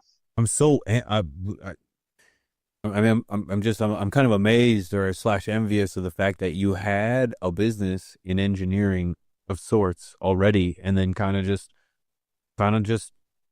you know, decided to jump and test the waters with both feet, bro, and decided to give it all to cannabis and to give it all to this passion. I personally, as someone who's I did the same thing to create content in the cannabis space. I know how nervous or anxiety driven or how difficult that is to be able to make that decision. But I had nothing when I made that decision to go into this. I didn't have anything. I was out of a job and I really had no choice. So to have something already and then to do this is not only a testament to either A, your craziness, or B, your passion for this plant, dude. That's impeccable, man. Good for you. Good for you. Thanks. It's got to be equal parts both, I think. I think that's fair. Yeah. Yeah. And good for you for not denying it. You got to be a little crazy to be. You have to, dude. As it is. You have to, dude. And to touch on it, you have military service. I want to talk about crazy. Sorry. You have military service. And, right. And man, first of all, thank you for your service. And I don't want to bring in any negative light. No, military people aren't crazy in the sense that someone might take that negatively. But I mean that in the sense of sacrificing and fighting for your country, and whether you do that at home or abroad, it's greatly appreciated. And you had service, man, and I really appreciate that. So thank you. Yeah, and I've it's one of the few points in my life that I've been around this plant since I was in diapers. When I was in junior high and high school, I started selling weed. After high school, I joined the Marine Corps. When I got out, I did some time in prison and jail for different things. And over the years, I got arrested for trafficking, got T-boned in an intersection and had a bunch of weight in the back of the car and got arrested and did time for trafficking cannabis. Damn. Yeah, I've been involved with it since I was little, but I've been selling it and transporting and trafficking it well into my adult years. And, it's just always been part of my life. And when I was little, I dreamed of being a breeder. It was kind of like what I wanted to be when I got older for a period of time. I was getting like High Times magazines, and from like 8 to 10 or somewhere around there, I was like, I want to make my own cannabis, and I want to be a cannabis grower and breeder when I get older. And then forgot about that dream for the most part until I got older. And then my pops passed away, and I ended up finding this cut in my hands, and I grew it out and shared some flower with friends, and everyone started kind of telling me, you got to get this thing out there and spread it, around and pass it out to people. And I started giving it away, and it's just this thing that snowballed completely out of my control, where it went from I'm giving cuts away, and I gave a cut to this really big clone company here in California that was saying, charge us like 20 grand or more for the clone. And I said, nope, I'm going to give it to you for free. I want you to sell it people as cheap as possible and make as many clones as you can. Because I've got all these people that want to get their hands on it, and I can't ship it to that many people. I just can't. And it snowballed from that until, like I mentioned, the Canadians and the Europeans asking me to make seeds because they couldn't get the cut. And then once I made seeds for them, I thought, oh, I'm done. I can stop doing this. And then they all started coming back saying, it's some of the best I've ever grown. Make cross strains, please, and make feminized seeds. And it really just blew up. That's insane. I had no idea it was going to end up like this. Yeah, no kidding. Especially to have your stuff international, bro. The fact that you have people across the pond and across the border asking for your cuts, that kind of speaks volumes. And not only just asking for the cuts, but then coming back for more. Because it's one thing to get rid of all your stuff, but then for them to come back and ask for more, that speaks volumes. Because I feel like in today's day and age, it's, they're referred to as pollen chuckers or whatever you want. I don't really want to put a term on it. I just think people have kind of understood that you can make a really quick buck from building up hype on a genetic and then selling that genetic and then you know, you end up getting caught in where it's like, wow, this is good money. And then you just kind of just keep pushing seeds when it's like there's no real quality there. There's real no variety. It's probably labeled as something that it's not. That's a pain in the ass is kind of understanding that you actually have something that is claimed to be. You, as I said that though, you mentioned that you have the Tropicana. What was the Kush that you said? Sorry, that line. Topanga Canyon Pure Kush. Pink Canyon? Is that what you said? Topanga Canyon. Oh, Topanga, like Boy Meets World. Boulevard in Malibu. It's section of Malibu, California. Oh, okay. That makes way more sense. Okay, so That's what Topanga Canyon is an actual canyon in the Malibu area outside of Los Angeles, California. I'm glad you told me that. I had no idea, coming from the boonies of the prairies in Canada. Yeah, I actually grew up right around the time that was becoming popular and being passed around. I had some friends that were a little older, adults and stuff, that were able to get that pure Kush from that source at the time. And like years and years went by, and it was always something I thought of. You know, it was one of the first strange cultivars that I ever smoked when I was younger. And I loved it. It was really, really, really potent stuff. And it ended up, I bumped into some guy in Alaska that sent me the cut, and then was able to kind of verify it over a period of time. And it's fantastic. It's really good. That's sweet. Yeah, that's pretty sweet. And it's exciting to know that that you have something that has a little bit of history to it, and it is what it is. That is what it is. That's kind of where I was getting at that. To kind of go back for a second, you said that like when you were young, you were checking out High Times, and that was the thing. What do you think of High Times getting a new owner? I'm sure you've heard about that. Josh Kesselman? Yeah, I think it's good. It's a good thing. I mean, I really don't know either way, but I know that the direction that High Times was heading for. It wasn't great. Any magazine publication these days, it's a difficult thing to do. Most of them have turned to where the content isn't really there, and it's just this big advertisement thing. Yeah. I don't know a whole lot about High Times other than some, brief interactions with them. I've been involved heavily with Skunk Magazine for a long time. So I know a lot about them, but I don't know much about High Times other than all the breeders. Everyone I talked to was like, yeah, I don't really mess with High Times because they're this and they're that. But other than that, I don't know. So hopefully Josh from Raw can turn it into something that the community appreciates and loves again. And it's not just kind of a mascot. Yeah, I totally agree, man. I feel like those sentiments by the breeders were founded, like legitimate, because it had gone corporate. It had gone, you said it, it was focused on advertising, it was focused on just making money and not the community and the event and the plant and the celebration of everything. And yeah, it lost its way. So yeah, those criticisms are founded, and I agree. I hope that, Josh can bring something to kind of bring something to the table and spout it up again, because you're not alone. I feel like it brought a lot of people pleasure back in the day. It's the longest cannabis publication ever, which is pretty sweet. Pretty sweet. Right.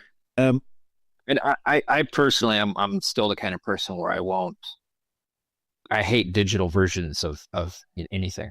So if I can have my hands on the DVD or the Blu-ray or the magazine or the book or whatever it is, that's the way that I wanted. I know almost everyone from the younger generation isn't that way. So who knows how it'll go, but it would be really nice for me. I don't really care about anything else, but it'd be nice to see High Times on bookshelves and magazine racks again. To have that be a normal thing. You can go into a grocery store and there's a High Times next to a Skunk Magazine, next to Grow Magazine. And they're up there in the back, kind of with the other adult magazines. The Playboys, the H&M or whatever, those hustlers, all those adult ones that I know nothing about, never seen before in my life. I'm kind of curious too, when it comes to naming genetics, because I've heard of the Rom Scotty of yours. I've heard how great it is and how pungent it slaps. And I personally haven't had it. Being up here in Canada, I don't have the same access. But what do you think about naming genetics? As someone who has to name genetics, what do you think about do you feel like there's how do I phrase this? Do you feel it's important to kind of give a nod to where the lineage comes from? or do you think it's really up to the breeder and to name their genetics whatever they want? It's entirely, look, you can name it whatever you want. I mean, and we've already proven that. Everyone else before me, everyone else out there that's currently breeding, you can name it anything you want, from donkey dick to whatever the hell it may be that pops in your head. That part really doesn't matter. I think, the naming conventions we used to have, like Next Generation Seeds made a cross of Romulan and Blueberry, and they called it Romberry. You just kind of, like Rom Scotty, you just kind of mash the two parents together, and that's the name. That's a really great naming convention, because anyone out there can get a joint and go, what is this? It's Rom Scotty. Oh, that's like what, Romulan and Viscotti. You already kind of know what the cross is. You don't have to really take much of a guess. If something's called Amnesia Dream, it's Blue Dream and Amnesia Haze or something like that. That's a great naming convention, but unfortunately we can't really keep doing that, because like nowadays we've got, I've made 3 or 4 different versions and variations of a Romulan and Blueberry, and they're all different. And the Romberry that Next Generation Seeds made really isn't around anymore. But if I came out with a Romberry, even if I call it the RG version or V2 or whatever, it's confusing and it's offensive to the guy who made Romberry. But it's, it's confusing to the community and everything. So it has to have a new name. We can't really recycle and reuse old names, but at the same time, you can't call it Berry Rom or, Blue Yulin, so there's only a few names of combos that actually works together. And so we have to, at a certain point, kind of just start making up our own names and coming up with our own things.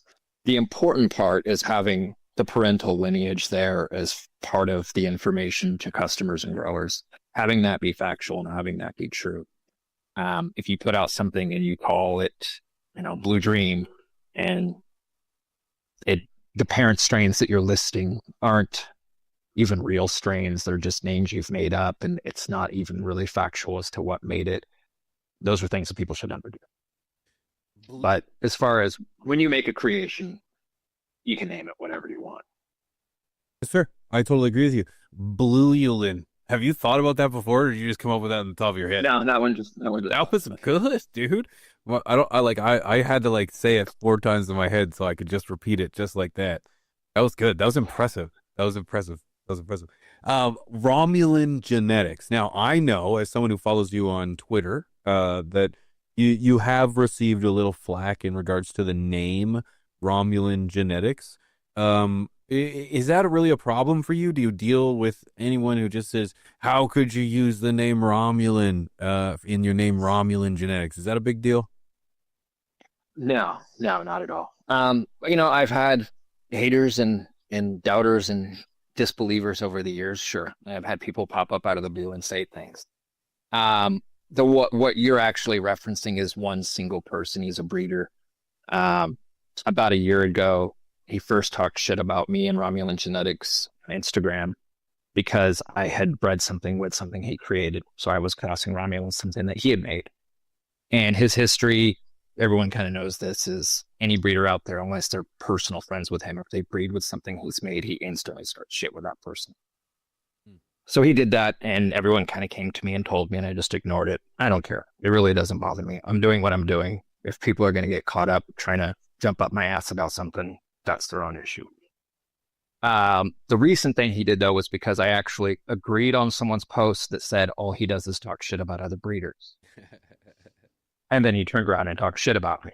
So, and I showed up, respectfully answered all of his questions. People can come forward and kind of talk about those things and say whatever they want. But nobody that's ever talked shit about me has ever brought any receipts with them. They've never brought any proof or anything like that. And what I've been able to do the whole time is answer their questions, bring the receipts, bring the proof. I've got people who were directly involved in my life now. Yeah. No, good. You shouldn't care. I didn't know if you were going anywhere. Continuing. Go ahead. No. I kind of drink water there. I do it all the time.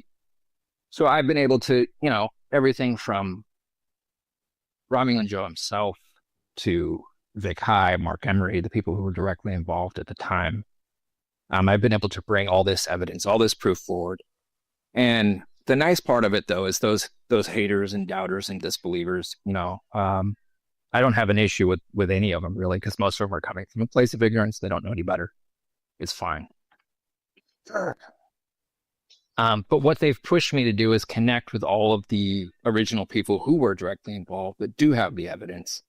And so over the years, I've been able to put together for the rest of the community what the actual history of Romulan is, which is important because you go and Google it and there's a whole menagerie of different stories and different things out there.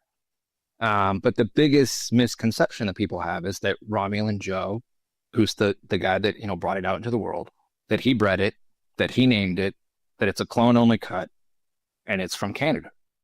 And all those are false. Every single one of them. I brought Breeder Steve in because of the last interaction that we had. Breeder Steve and I had a conversation. Anyone that doesn't know who Breeder Steve is, look him up, but he's been around for a long time. He's a legend.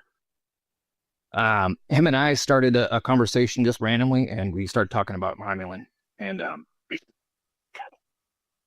like I got something stuck in my throat. No, it's okay. Take your time. I take your time. And just as you take a sip, or maybe two, when I was referring to this, I wasn't given any troll or any shit talker credit. I actually was referring to a post that you made where you said the podcast is still available, where you sat down and you talked to somebody in a podcast on YouTube about it. Does that ring a bell or? I don't know. I mean, almost every podcast I've been on, I've discussed it, the history, the lineage. Yeah, and this was different aspects of people either talking shit or something like that. Yeah, it was irrelevant, most of all, to who was saying it. It was more so about, I was just kind of curious in regards to just the name and if it was something that you regularly get flagged. But yeah, no, I the single. Well, it's actually this last recent thing that happened was the first time it's happened since like 2021. I mean, it's been years since anyone's really kind of stepped forward and tried to talk shit. And it's because of the way that I can answer all of those questions and the way that I can bring proof and evidence and people forward. I'm where I am right now because people vetted and vouched for and grew my cut and knew my story was true. I would have been blown out of the water in 2020. And I wouldn't be here if I was a fake or a fraud or had lied about any aspect of this story. But what's been a really cool part of what I was trying to explain about people who kind of step forward and they want to be haters or they want to talk shit or there's disbelievers, whatever, is that they have kind of pushed me to go and connect with all of the true evidence, the true people, the people who are really there, directly involved. And the last one was with Breeder Steve, where so Romulan Joe, his real name is Joe Slykerman. And when he left the industry, he went and worked for Breeder Steve for 8 years. They're personal friends, and they have been for a very long time. And what Steve was able to corroborate a couple things, but he brought forward a couple new pieces of information I didn't know. But that's what he corroborated was Joe said he never bred it. And then there were some new pieces of information where he said Joe didn't actually even name it Romulan. That the people he was acquiring the cut from, because Vic High and Joe showed up about the same time with this plant, and they were the same. They both acquired it from people. And Joe said that, he got it from some dangerous people, didn't want to say who it was. But basically, they were the ones who were calling it Romulan. So Joe didn't name it. We didn't breed it. And Breeder Steve also said that cut had actually come up first from the States into the British Columbia, Vancouver area. And that wasn't something that I knew about. So it's been a really cool thing to have that. It's kind of been a pain in the ass to deal with people talking shit because essentially what most of them are doing is saying, hey, your life story is a lie. And it's like, I don't know where you even think that could be remotely possible. I would have to be hiding what I'm doing from my friends and family completely and allowing it to be public all at the same time. My mom knows what I'm doing. There's no fucking way my mom being who she is would allow me to be telling us that she would be on Instagram herself going, my son's fucking lying if it was a lie, so it doesn't really make any sense, but people kind of come from a certain angle or they just don't know and they think what they've heard is the truth. And so they try to call you out because there are a ton of people out there that are frauds and liars and scammers. but I, like I was saying earlier, I legitimately would not be where I am. No. There are a ton of examples of people that were frauds and liars and scammers over the years. There was this guy, I almost don't even want to say his name because it's like Candyman. You say his name and he'll show up. Yeah, don't even. But don't even. Nope. He grew skunk and he had a color in his name. Say that. Okay. And the name of his company. And everyone knows, except for his little tight-knit group of followers, that he's a fucking fraud. Full-blown liar. Now he makes genetics, though. He still sells seeds. It's a completely legitimate thing. But everything that he says about his background and the genetics he's working with, the original guy that grew them came forward and said he was like his protege. So there's all this evidence that he's a complete liar. Now, he's still around, like, on the internet. You can find him on Instagram and stuff, but he's not functioning at all properly as a breeder or someone selling seeds because he was completely called out by the community over and over and over again.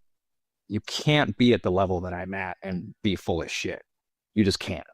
No, you're right. Because you get caught. You get caught repeatedly, and you keep getting caught over and over again. So, yeah, it's hilarious. But Yeah, you're right. You're right. but it's the really nice side effect is people pushing have been able to help me pinpoint down from all these other different people what the true history of Romulan is. And it's a wonderful, beautiful history. It's a lot better than if you Google it and you see it's some VC thing crossed with a blue indica in California. And it doesn't make any sense at all. Or other people's belief that this guy Joe showed up that bred it and it was only clone cut back in the early 90s, which doesn't really make any sense at all. And they just disappeared. The real history is a lot better. It's Korean war vets from Canada brought home seeds in the late 50s, and a collective of people bred on it for over 20 years. And then 10 years after they stopped breeding on it, it found its popularity in the community. And because a guy got a cut called Romulan showed up with it, and everyone else fell in love with it. And it, one way or another, has stuck around since then. So it's a really cool story. It's probably one of the first modern bred strains that we have. I love to hear that, man. And you're absolutely right. The truth is way better than fiction. It always is. It always is.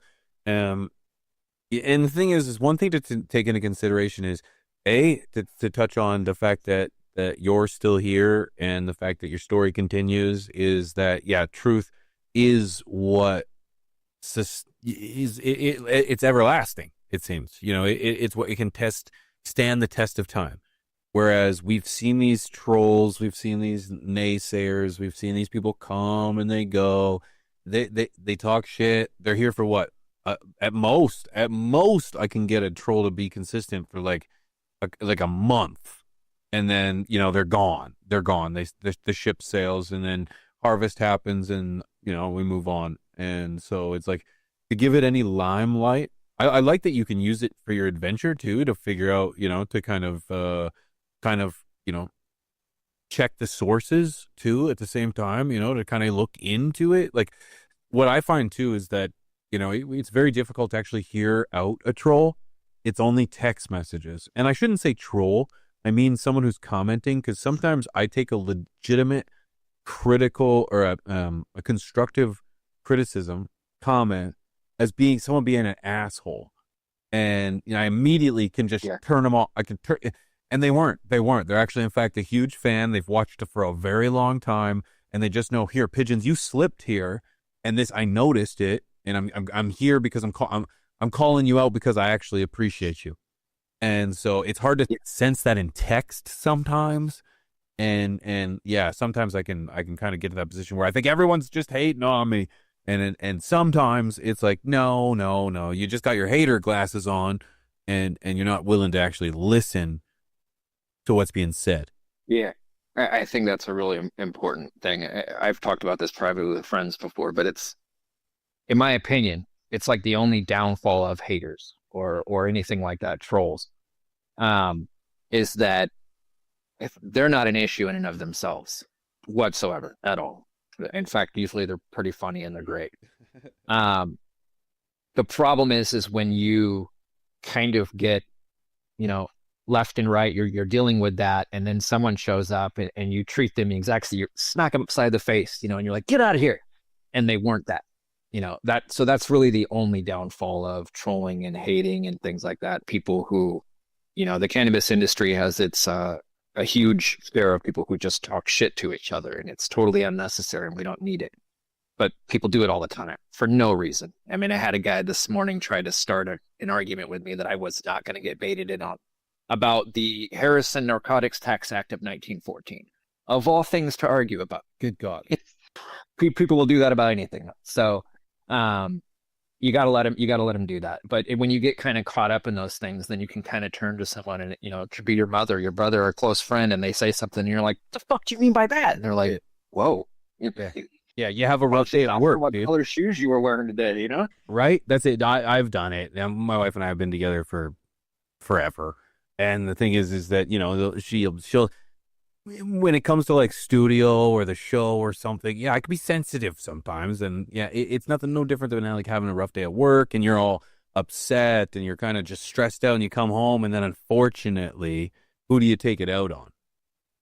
So it's important to be able to like, yeah. I never actually thought about that too, because I talk about comments all the time, man, and I find that you often it's green, green, green, green, green. Everything's positive, green, green, green. And then, it's red. The red stands out. You see the red amongst the green so much easier. And then it's easier to just hone in on it and be like, it's negative, when in fact, 95% of your comments, your community, your inner circle are throwing you positive. And it could be overbearing. But anyways, it doesn't matter. Let's not give the haters any taters. I think I like the idea, that you don't give a shit about how people name their genetics. I like that you also mentioned that, paying homage or naming something with the name in it could be disrespectful, because who knows what you name it, and I think that's a very valid point, where it's like, okay, well, if you're willing to say that you should pay homage and put a name in it, well, what if the guy that named it originally doesn't like the name you named it? So I didn't even think about that. So that's definitely something to consider. That's a fair point. There are a lot of people, past and present breeders, who don't really like people working with their stuff. I'm not in that gene pool, I guess, for lack of a better way to explain it. I love it when people breed with my shit. That to me, that's the ultimate thing. Especially the breeders out there who are like Tony Green's Tortured Beans, and Green Wolf Genetics, and Jordan of the Islands, guys who went and bred with my stuff on their own and did really great work with it. To me, that's the highest honor. There really isn't anything better as far as like industry accolades or anything like that goes. And those are always kind of like unspoken things too. It's each one of those breeders came to me and said, "Hey, do you mind first?" And I said, "Oh, how about it? Please have fun." And then eventually, like a year or two later, it happens and it comes out, and it's, there's like nothing else. I just kind of stumble upon it one day. Oh, they finally came out with those. It's not like I'm getting anything out of it, but I love it. I absolutely love it. Oh, that's good, man. And you know what? In my opinion, if you don't want your genetics being used in other projects, don't put them out, dude. Come on. Right. The reality is that that's gonna happen. If I sell a car, somebody might just take the trunk off it and put a spoiler on or something, right? Or they might just put a body kit on it. Now, other than Ferrari, I can't imagine there's too many car dealerships out there that say you can't do work to their car afterwards. But yeah, there should be someone expecting. I like that you think of it as a badge of honor too. If someone's willing. Yeah, I've had a few. Go ahead. I've had a few friends that were breeders that were like, called me and complained, someone's working with my thing. And I said, well, then start only making autoflowers if that's your. What's your opinion? What's your opinion on autoflowers? Do you have one? I don't grow them and I don't smoke them. But other than that, that is what it is. The people who grow it, like home growers and all that stuff, even when it's in a commercial facility, it's got its place. It really does. But I am a really, really picky smoker. And the few samples that I've tried that were autoflower were like, I would prefer mids over autoflower. That's just my personal. I'd rather have some decent brickweed that was trafficked in a horrible way than a really well-grown autoflower. Oh, that's too funny. I have a saying. Actually, sorry. So I don't admit to it. Tupac is famous for saying that autoflowers are where good genetics go to die, because unfortunately, once you harvest it or once you grow it, it's done. It's done. Like if you really like that one, what are you gonna do with it? Nothing. Right. Nothing. It's done. Right. Smoked it. That last nug is the last of that possible pheno for the ever. So yeah, I think he was right. I think he was right. One thing too is the I had it on the top of my head. You distract me with the autoflowers. You got me with the autoflowers. As a home grower too. Every time. Yeah, it does. As a home grower, it's like I have grown autoflowers before, and seriously, the amount of hate that autoflowers have gotten over the last couple of years, maybe the last 12 months, I've noticed they get more hate than anything else, has made me question how good my autoflowers actually were. Because I've told people I've grown them many times, and I've said they're, other than the fact that you can't, there's no control. I think they're great for beginners. If you're just learning how to grow weed and you don't want to invest anything, you just kind of want to get one tent or a windowsill, and you just want it to go, then yeah, autoflower is great for that. Great for that. You don't have to know anything.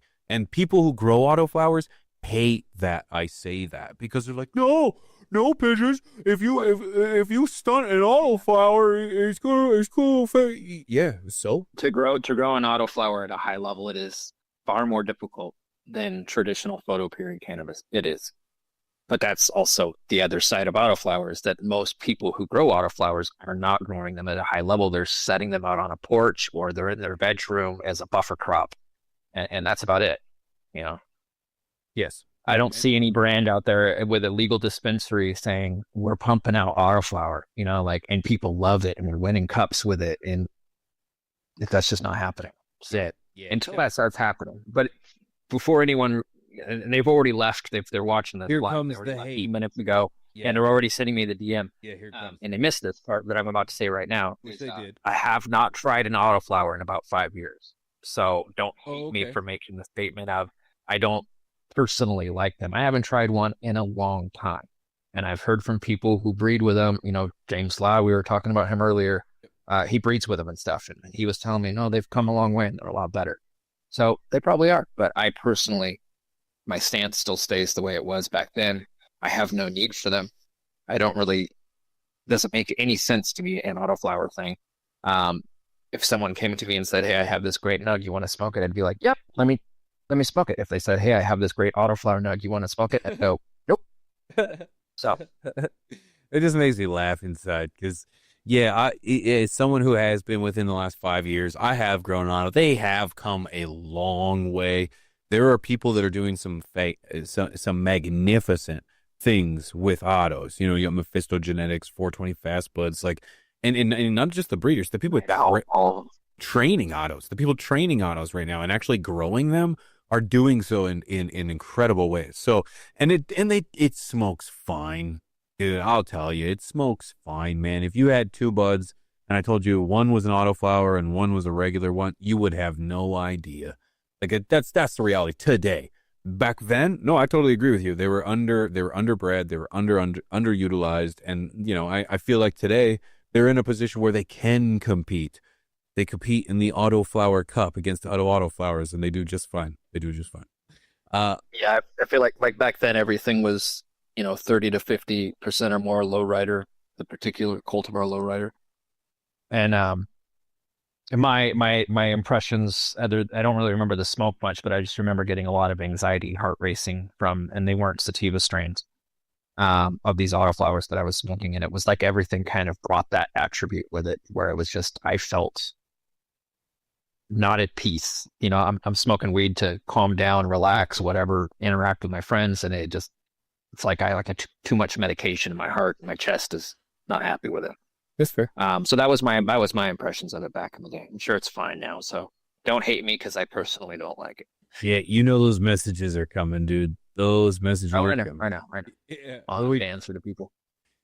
It is what it is. Yeah, we do. There'll be some guy that'd be like, I've been growing autoflowers for over 30 plus years. Yep. Yeah, and I'll have to answer that. Yep, show it to Dave Baker.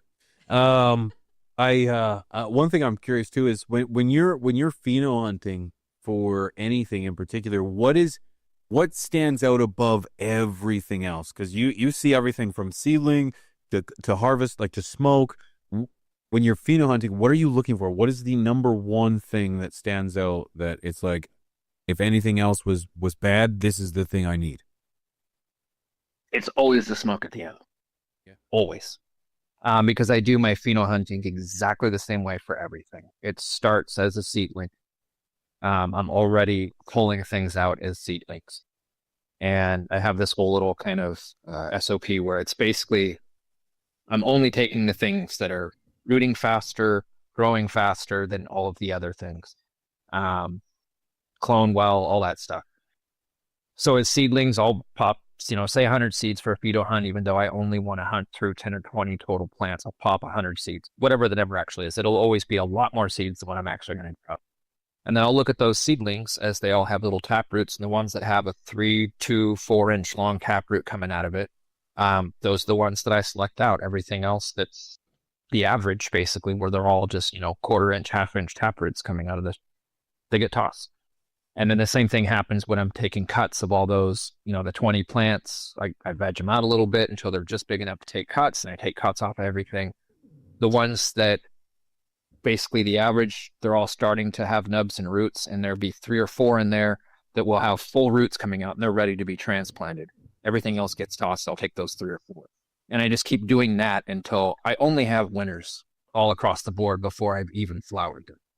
So whatever I'm going to select for at the end, it doesn't matter if I like the way this plant looks and it's super pretty, or I like, the bud structure on that one, whatever. They all are kind of in the same group. There isn't one that's going to outperform the other one until you get to harvest time and meet the flower. And so that's the only thing that matters to me.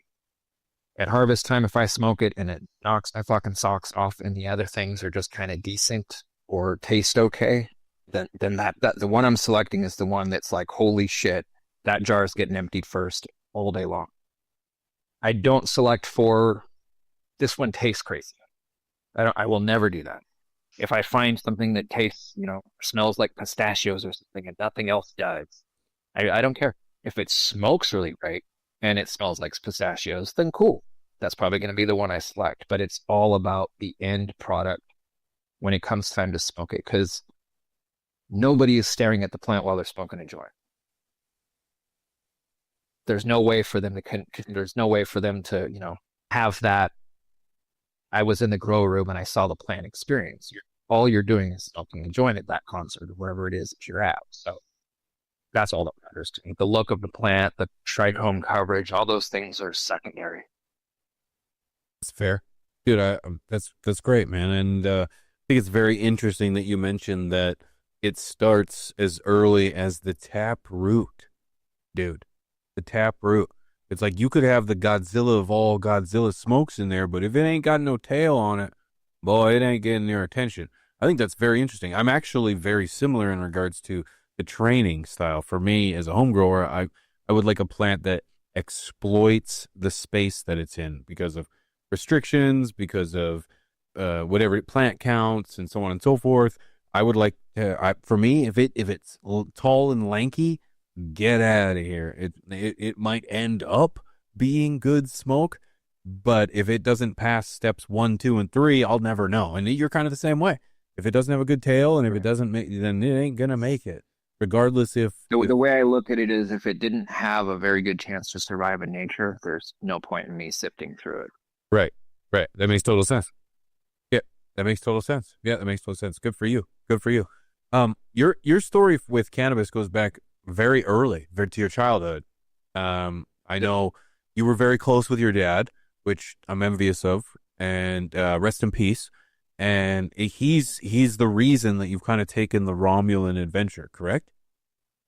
Yep. Can you touch on that a little bit? Yeah, Dad was he was a huge drug dealer. Growing up, before I was born, all that. If you've ever seen the movie Blow with Johnny Depp, it's the story of George Jung. My dad was like a miniature George Jung. He wasn't nearly as big as George was. He didn't blow it up with the coke like George did. But Dad did eventually sell cocaine, LSD, pills. He was involved with the Hells Angels up and down the entire West Coast. He got involved with the early Baja California, I think it's like the Jalisco cartel or something like that. I don't know the name, but he was involved with them before they were considered a cartel. We had a little property in a town called Casita Springs, and Johnny Cash lived in a house on a hill right up above us.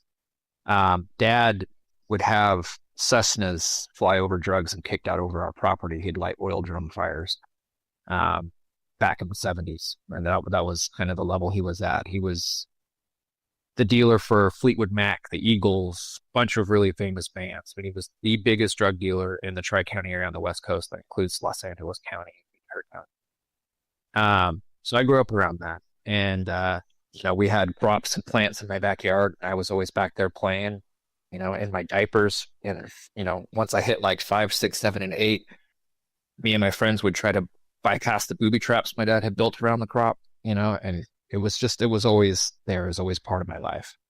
So I was always there going to like the camping trips that my dad would go on. And, it was always there. By the time I was 15, 16, I was smoking weed. And the first time I smoked, it was Mexican brick out of a Coke can. The second time I smoked, it was White Widow from the High Times Cannabis Cup, the year that it came out. And it was an actual bud that was purchased, it was about like this big, purchased at the High Times Cannabis Cup and smuggled back to my home seat. And we were smoking on it as a little kid. I literally hallucinated and watched TV that wasn't even there. It was so good. That's insane, bro. I absolutely love that story, man. And I'm kind of curious to you because it's like, it's wild. Dad being involved with the Hells Angels, some dark characters, if you will. I'm not going to speak on it, and I have no place. But it's like, do you have kids today, Jake? Yeah. Yeah, I have a daughter that's going on 30, and I have a son that's 10. I'm kind of, that's a big spread, too. Good for you. Yeah. It's funny. The daughter wasn't planned. It was right before I went into the Marine Corps. I got a girl pregnant. Life happens and it works in mysterious ways, eh? Good for you. Good for you. And kids are beautiful, man. And being a dad is something that's so rewarding and something that's just, it's like nothing other, or like nothing. It's like nothing other. Yeah, that's what I meant to say. And someone was giving me a hard time the other day because they said that I've said times before where if you've never been a dad before, you just don't understand for some things.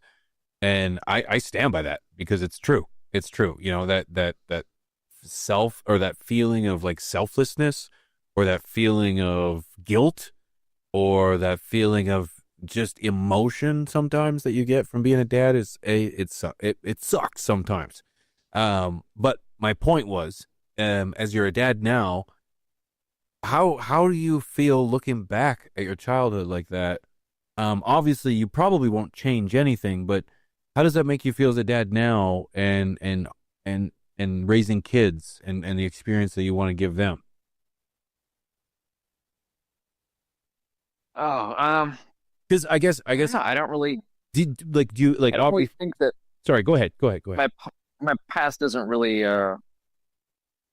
factor in as far as anything like that goes. I guess my best way to answer that is that when I was younger, maybe like teenage years, later teenage years, I maybe didn't have the same reverence for my past and my childhood, or the same way to look at it, same frame of perspective that I have now. Now I'm thankful for it. I wouldn't change anything about my past pretty much at any point because it defines who I am now and it shaped me and made me into the man I am today. When I was younger, I probably would have said I would have wished for things to be different in this way or this way, because some of my upbringing was difficult and it was tough. But as far as what Dad did and being a drug dealer and all those things, all of that was just kind of this little side part of the adventure. He had a normal job the whole time. He was one of those dealers that had he could cover it in his taxes, and he had all these things that made everything made sense. He was really careful. Our house got raided several times, and every time it did, he got tipped off with a phone call from the clerk at the courthouse who was filling out the warrant. And so he cleared everything out of the house before the cops even showed up every time. It was all just kind of part of how things went. And so nowadays it's like I don't really, it doesn't really factor into how I look at life today. And I'm thankful for my past. Good. You should be. Beautiful answer, man. I guess you answered it wonderfully. I was really just like, when I grew up, weed was the devil where I was at, and it was not, there was no space for anything positive for weed. So it was very easy for me to just assume bad. And I understood that the approach that the role models in my life tried to take, or role models, the adults in my life tried to take, was wrong. It was wrong. And I know that I wasn't going to hide away from cannabis. I wasn't going to turn it into this like mystical bad thing. And I was going to try to use education, and I was going to incorporate it and these kind of things. So it's like, I'm thankful. I wouldn't change it either in the same way. Much different experience, but it allows me to like go into parenthood with a little more education, or at least knowledge on, this helped me. It didn't bring pain. It didn't bring suffering. At the end of the day, it helped me and led me to where I am today. So I want my kid to have that too in a way. Right. Yeah. And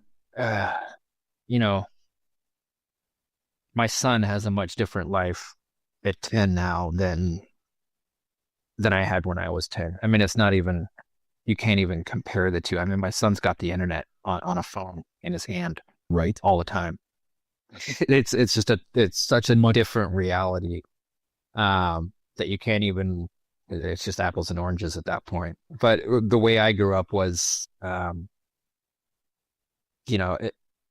kind of exactly how I am right now. There's cannabis being grown outside, and there's cannabis being smoked daily in the house, and life is about, laughing and joy and having a good time, and treating the people around you with love and respect, and being an honorable, respectable person to everyone that you know. That was it. That was all life was. Barbecues and camping trips on the weekends, and get work done during the week. And it's still like that here for me today.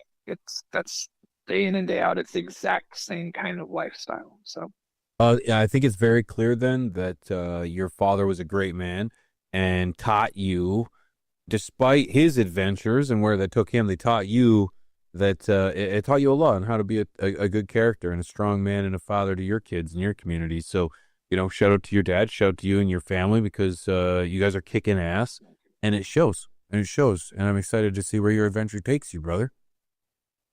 Thank you, bro. I appreciate that. Jake, if there was anyone that wanted to reach out to you or have a conversation or get hands some of your stuff, I got to be careful what I say on YouTube, and I started to say it as I had held off. Where could they reach you? We've got websites. That's the easiest single place. Go to www.romulangenetics.com, and at the very bottom there's little icons for like social media and email and all those things. You can click on those and you'll find our YouTube account, our Twitter X account, our Instagram account. We've got a Discord up, like you have a Discord. It's an open invitation. It's right there at the top of our homepage on our website. You can go and join the Discord at any point. And we've got our official testers group is in there. We've got our public testers are in there, and then plus just a bunch of other random people that are our customers. And it's a great little place to hang out. But we've got that. I mean, and I'm open for communication in any venue. So you can send me a DM on X. You can send me a DM on Instagram. If you send me something and I don't reply, send a comment and say, hey, I sent you a DM, because sometimes I don't get those notifications. I don't even get those DMs. Email always works too. You can always get a hold of us through that. Our seeds are carried at about 20 different seed banks, and our website has direct links to all those seed bank partners that we have. Some of them aren't even listed. but you'll see like some older seed banks that don't really carry the new stuff. So we've got like about 25 seed banks out there, but there's 20 listed on our site. Some are in Europe, some ship international. Most of them are here in the States. We sell directly from our website, and so been doing it for a long time. I've put seeds in just about every country in the world at this point. That's got to feel pretty good. That's got to feel great. It is quite an accomplishment. I haven't sent anything to North Korea yet. Yeah, you can hold out, I guess, a little bit longer, I guess, right? No rush. I'm not trying to get put on a terror watch list. Yeah, no rush, dude. I encourage people to check you out, man. Your genetics are outstanding, but for those that don't know, your photography is also quite spectacular, and the pictures that you're taking are exquisite. So, Jake, hats off to you. Thank you very much for joining me. I encourage people to check you out, and I can't wait to have this conversation again, brother. Yeah, same. Thanks for having me, both of you. Absolutely. Thanks to everyone who watched this. Thank you, man. Thank you. Stick around for a half sec. Guys, we'll be right back after this. In the arms of the angel, fly away from here, from this dark, cold hotel room, and the endlessness that you fear. Hi, I'm Pigeons 420. Will you be an angel for an abused plant? Every day, innocent plants are abused, beaten, and neglected, and they're calling for your help. Please visit stashblend.com today and join the nation in helping abused plants get an 8-ounce bag of Stash Blend. That's just $27.70 or 96 cents per day. You'll be helping rescue plants from their abusers and provide nutrition, beneficial bacteria, mycorrhizae, and love. You'll help rescue plants from their abusers. Call or join now, and you'll receive a welcome kit of a photo of a dude impacted by your decision. Order now and change a life. All right. Yo, a huge shout out to Jake from Romulan Genetics for pulling up tonight. That was absolutely epic. His story is incredible. And in fairness, we actually we just scratched the surface in regards to the things that guy's doing, the things that he's done, the stories that he can tell, his past. And I got a feeling that, you know what, we may just very well see him again for a part 2, because that was epic, man. What did you guys think? What did you guys think of that? I thought that was pretty dang good. Shout out to everybody who made it through the whole thing. I appreciate you guys. Sorry for the little bit of a hiccup at the very beginning. That was my fault. Huge shout out to Mrs. P for handling it like a champion. Was it your fault? She's It was amazing. My fault. She's amazing. I love her to pieces, and she can do no wrong. Even though when stuff like that happens, I'm literally running around here pulling my own hair out. Because I don't know what to do. But that's not what I'm gonna tell you. Yeah. Seriously, I'm just checking out chat because you guys are friggin' awesome, and I just wanted to say thank you guys for going through the whole thing. And I just wanted to touch on one thing. If anybody, thank you for those of you that were involved in the conversation earlier in regards to the stories we were covering. It is very difficult to have a conversation in a chat that moves so fast with 200 other people in there that can make it difficult to have a solid conversation. So if there's something that was on anybody's chest that they wanted to get off their chest and they want to have that conversation with me, I said it before, hit me up on Twitter at Pigeons420. Okay, hit me up. Let's have a conversation. We'll throw some ideas back and forth, and I might even talk about the conversation here, or I do a ton of live streams on Twitch at Pigeons420. Hit me up on Twitch. It's a live streaming platform. It's pretty dope, and I game a lot, but at the same time, I also talk a bunch of shit, and I answer questions and just answer anything that gets asked. So nothing's off the table for conversation. I seriously mean that. I can handle it all as long as we don't attack each other. So hit me up if you want to have a conversation. Hit me up live while I'm on Twitch. I'll be there tomorrow at 10 p.m. Central. We'll be, what day is it? Friday? Yeah, I will be here Friday. Won't be here Saturday, but I'll be here Friday. So yeah, hit me up tomorrow night. Okay. You guys really enjoyed that show. Hey, you guys really enjoyed that conversation. That was a good one. Hey, Jake is a freaking legend in the space, and I seriously want to thank him for making time for the flock this evening. So thank you, brother. And yes, a huge shout out to Mrs. P for killing it. Killing it. Thanks, guys. On this episode. Yes. No matter what happens, Mrs. P and I go through these things together. And my stress level has come down a ton in regards to this show, and it's a live show.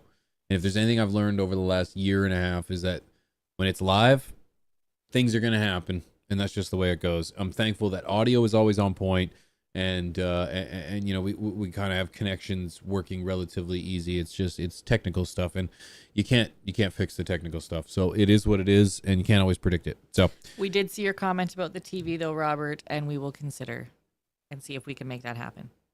yeah, I appreciate that Mrs. P's not going to spill the beans. Can you bring it to the wide shot, please, Mrs. P?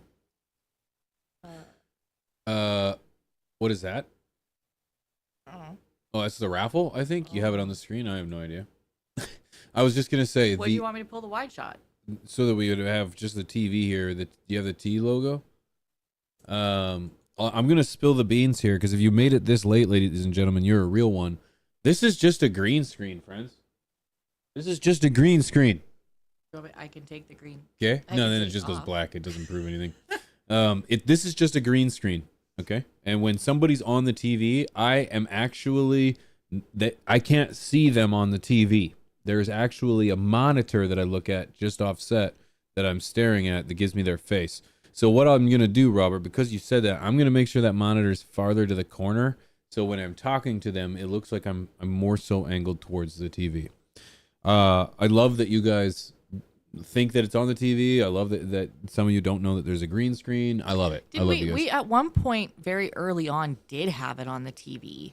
We did. And We only did it once. It caused all kinds of issues. Having the show on the TV. We had the interviewee. It was Matt from Strange Show.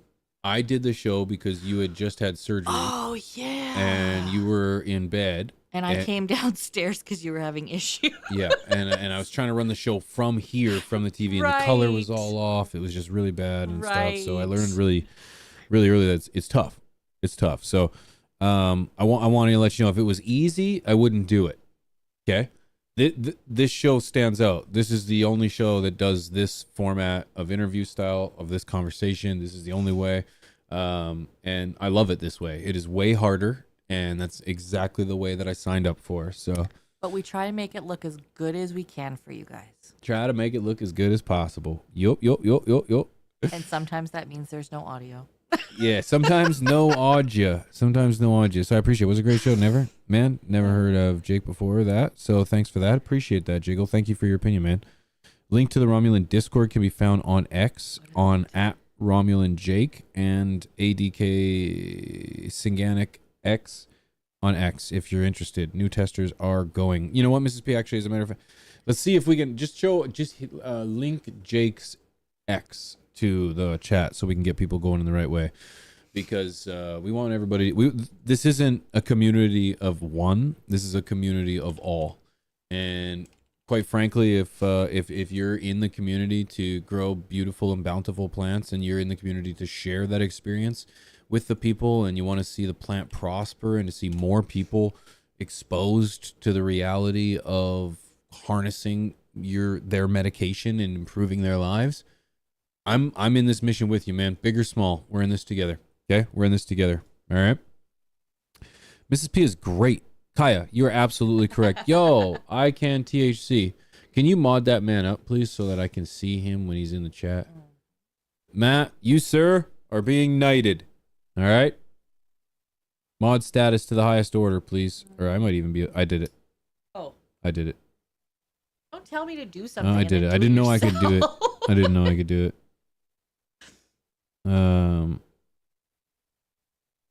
There we go.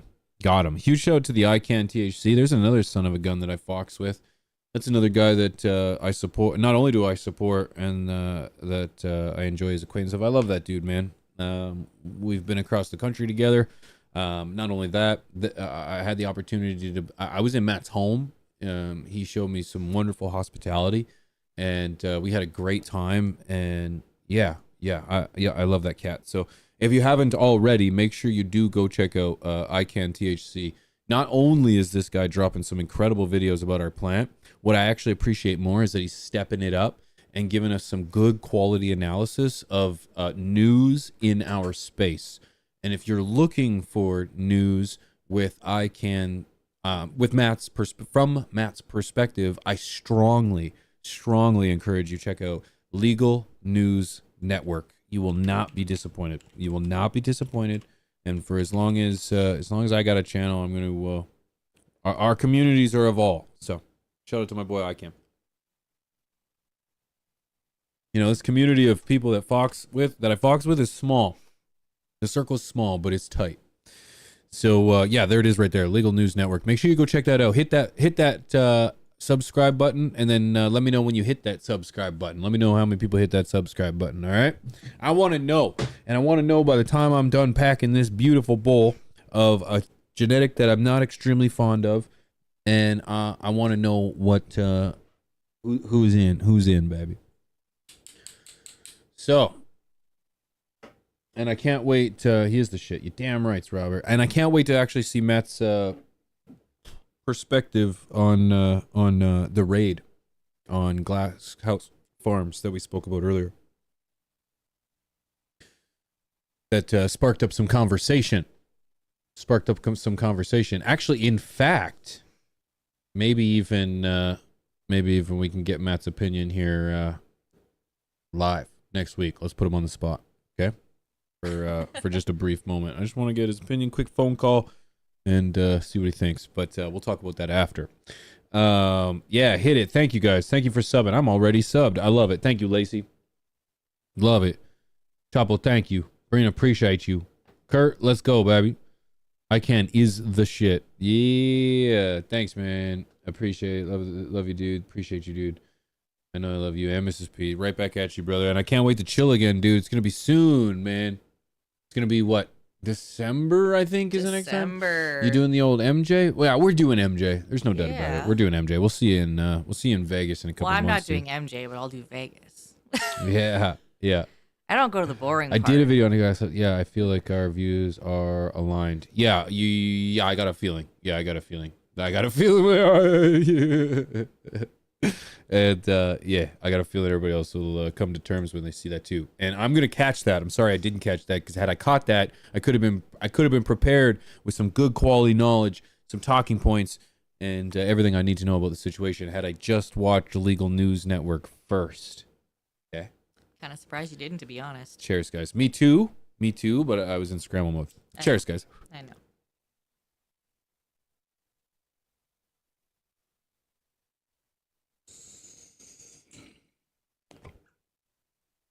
All right, ladies and gentlemen, don't go anywhere. If you are at all interested, on behalf of Seedsman, we are doing a giveaway. You could have the opportunity of winning one of 2 packs of your choice. Restrictions may apply. Because, I'll be honest. I was like, I hit up my boy at Seedsman. I was like, yo, Otto. He's like, yo, what's up, P? I was like, yeah, I'm running a giveaway on Thursday, and I really want to hit him. I want to hit him with some Seedsman genetics. Yeah, of course, dude. We'd love to give away some 5-packs. I was like, fucking A, dude. Let's go. Okay, sweet. Thanks, bro. So I didn't ask what 5-packs. I didn't ask about how many 5-packs. I didn't ask about anything. So I thought, you know what? Let's do 2. We'll do 2 5-packs of genetics of your choice, but then I made that up. So that's why I asterisk this with restrictions may apply, because they're going to hit you up and be like, well, actually, we got these ones that are $bazillion and we can't give them away for free. So anyways, huge shout out to Seedsman for being a participant and just putting up with my shenanigans all the time. We appreciate them. And all you had to do was you had to hit the link. Which I will add one more time. One more time. I want to be straight. 2 things I want to mention. First, we don't do giveaways where you have to pay anything. Okay? if you do win a giveaway here, shipping and handling will be covered. All right, there will be no expense. If anybody with the Pigeon's name or his associates, okay, that goes for anybody with CLTV, and that goes for Rob. That goes for Mr. Grow It. Matt's in the chat. So no one's going to reach out to you guys and say, hey, for a couple dollars, we'll send you some stuff. No, we're going to cover it all. You're just going to win. Okay, that's the first thing. That's always. So if someone reaches out saying for $100 you want a light, it's a scam, guys. Okay, it's a scam. Don't please don't fall for it. Second thing, I don't really announce giveaways here, guys. If you guys are here now, that's what I'm trying to reward. When you guys show up time and time again, episode after episode, week after week, despite the fact of the audio issues, the production issues, the connection issues, the scrambled issues, the fact I can't read issues, I appreciate you, man. It's like, because you see something bigger than me, and you believe in something that that I've been trying to do for a long time, and that's to spread the message of cannabis. I mean it. More people should grow weed. It's just that simple. You should be able to harness your medicine, and you should be able to use that to make and create the best version of yourself, whether it's for anxiety, whether it's for pain management, whether it's just so you can sleep at night, or whether it's just so you can tolerate other human beings. It's important that we have a sustainable, self-reliable method of obtaining our medication. More people need to know that. I'm not trying to change the minds of those that don't want to be changed. That's fine. I'll leave that to somebody else. I just want to show people that don't know that cannabis is and can be the way. So that's my mission, and I appreciate you guys for supporting me. And that's really the purpose of this show. That's the purpose of a live stream. That's the purpose of my whole existence in the cannabis space online and in real life too. But in real life, I'm in a really small town that really, if I just keep talking about weed, people are just going to get bored of me. So I really appreciate you guys for putting up with me, and I appreciate you guys for supporting the mission. And I just, honestly, I can't say thank you enough. Remember, I'm not self-made. I'm 115,000 made. Okay, so shout out to you guys for being there and for being for me. And because of that, I want to reward those who are in the chat and here for the cause. And without saying huge giveaway or giveaways or nothing, and shut up, I'm not trying to cast shade to anybody that does do that. Let me be very clear. I don't care. What anybody else does on their side of the planet or their side of the internet is totally up to them. Don't care. For me over here, this is what I'm doing. All right? And this is, and in the same respect, I'm sure nobody cares what I'm fucking doing. So I don't like to make a big deal about it. I don't run giveaways every episode, so it's not always like that. It's just, I like to make sure that we just run them for those that make it here and support me. That's really what it's about. So when you see somebody who wins, you're like, dude, that guy's here all the time. Bingo. Nailed it. That's the point. That's the point.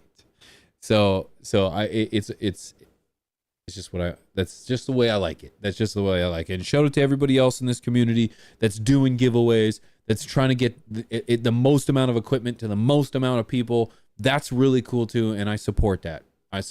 So if they've got giveaway on the title or giveaways in the thumbnails, I support that. Let me be very, very clear. Okay?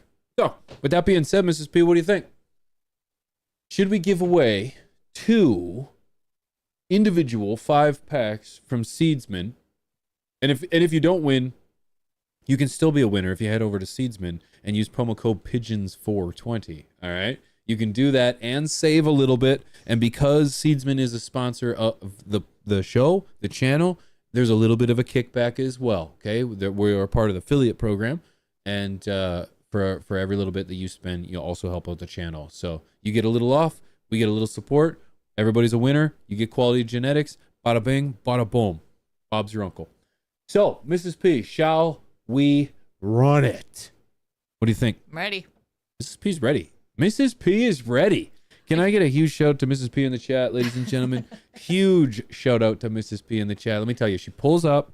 She shows up every episode. Takes me so long to get here. Yep. It can. She drives a long distance to come to work every single day. She has to take a boat and a plane. It's remarkable. She's beautiful. And one thing on that I didn't mention last week was that Mrs. P and I actually celebrated 10 years of marriage. It was actually the day before, our episode was the day before our wedding anniversary. Oh yeah, last week. Last week. Yes, it was. On July 11th. Yep. Wouldn't forget. It's tattooed it on. I tattooed it on myself in Roman numerals, and I can't read it. Except you did forget. I did forget, but that's not a big deal. I do man stuff. Okay, I do man stuff. All right. You just got the day and the year mixed up. It's okay. That's all right. I thought it was the It was 15th close. month and the 11th day. It was close. It was close, but huge shout out to my wife. We've been together for 17. Is that what it is? 17. 17 years in March. 10 years married last week. Many more. Wow, that's impressive, Mrs. P. Good for you. Good for you. What, for putting up with you for that long? committing. Yep, for committing. You know, he's not a bad guy. Good for you. I'm proud of you. You know, he treats me pretty well. He makes life pretty fun. Was there a nip slip? Gave me a wonderful kid. I can't really complain a whole lot. Yeah, childbirth was the takes worst. me on crazy trips every now and again, and I get to meet some really, really cool people who think that he's just so fantastic. And yeah. And I can't make that up. So despite how much I tell her I'm fantastic, okay, when you tell her, it's like, what? it's still very surreal to me when we go anywhere where, like, whether it's Vegas or really any of the trips that we go on for work and people know you. Me too. It's like, it's still very surreal. And I love it. And I love getting to meet all of you guys. And I'll meet more of you as the months and the years go on. You'll see me more. But it's so much fun. And it's very surreal. It's very cool. It's very cool. And it is surreal. It is pretty amazing that when I'm with the people that I love, the family that I raise and that I get to be a part of at the lead, when people are like, oh, they get excited about me. And it's like, you know, we go to a dinner. We've gone to a dinner and we've had the waiter be like, hey. And I was like, oh my God, it was so uncomfortable. Oh my God, I forgot about that. Mm-hmm. Mm-hmm. Yes. Yep. Yes. Locally. Mm-hmm. That was interesting. It was amazing. It was. But it caught me so off guard. Because of all places, I feel like in our little tiny area, I don't assume that anybody knows. I know, and little do we know.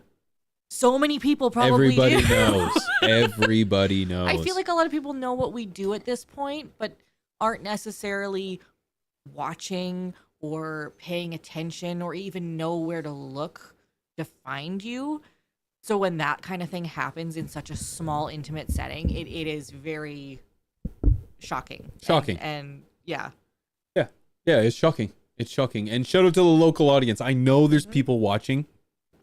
Maybe not right now, but I know there's people that watch my videos every week or whenever I post that are from the community, man.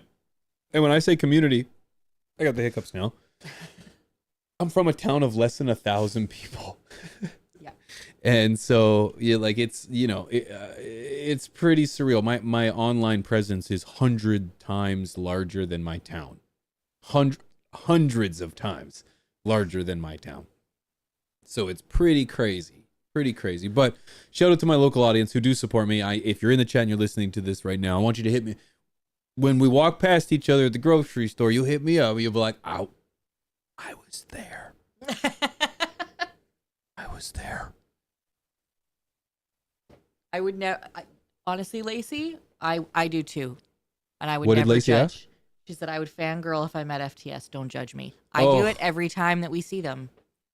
Because have it's like, wa- hey, I watch you. I've watched girls fangirl. I have watched men. Oh, 100% I've fangirl. watched men fangirl. And let me tell you, no matter what happens, I want you to enjoy the experience and know that your uncomfortableness is going to make my uncomfortableness better. Yep. Because we're both going to be remarkably uncomfortable.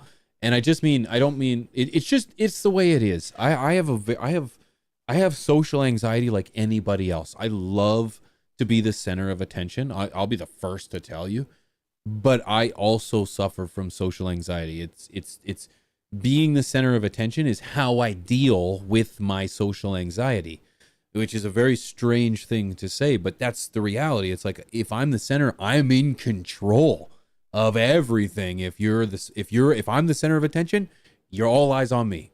So it's like, it's a very strange way to cope. But yeah. So needless to say, shout out to my local audience. I appreciate you. I just segged this way to see who still hangs on till the very end for this giveaway. Let me just state that the only rules to the giveaway, other than the ones that were stated in the beginning in regards to hitting the follow button on the 2 sites, is you have to be present in the chat at the end of the stream. So we're going to run a giveaway. And when we randomly select a name, if they're not in the chat, I repick. we repick, okay? I want you guys to know too, if you ever don't want me to say your actual name, You don't have to put your actual name. no. So, Put whatever Mrs. you P, want you just put first name and last initial. and last initial, but you have to own up to it in the chat. Yeah. So you don't have to put your first and last name. If okay? you want to put your screen name, Yeah, which would 100%. honestly probably be the easier way way to easier, go, way easier. that's completely fine too. I just, because I know some people I know don't we're in use their real prohibited names. states, perhaps. Yeah. Allegedly. What's up, Quick? So, And so I yeah. always laugh whenever we do this, and then people send me their actual names and mailing information, and I go, "Oh my god, I didn't know that was their name." And P laughs at me because he's like, "Well, what did you think?" I'm like, "I thought that their screen name was their real name." Right? So, Nope. you know. So needless to say, I haven't followed the link. Enjoy the seeds. All right, Winging. I appreciate you being here, man. So, Lear, here we go, ladies and gentlemen. Blazing Arizona, great to see you too. Good to see everybody that we saw at the DGC. Blazing Arizona, sending love. Winner number 1, Mrs. P, of our first 5-pack from Seedsman Genetics. Winner number 1 is Brett S. Brett with 1 T. Brett S. Put it in Brett the chat. S.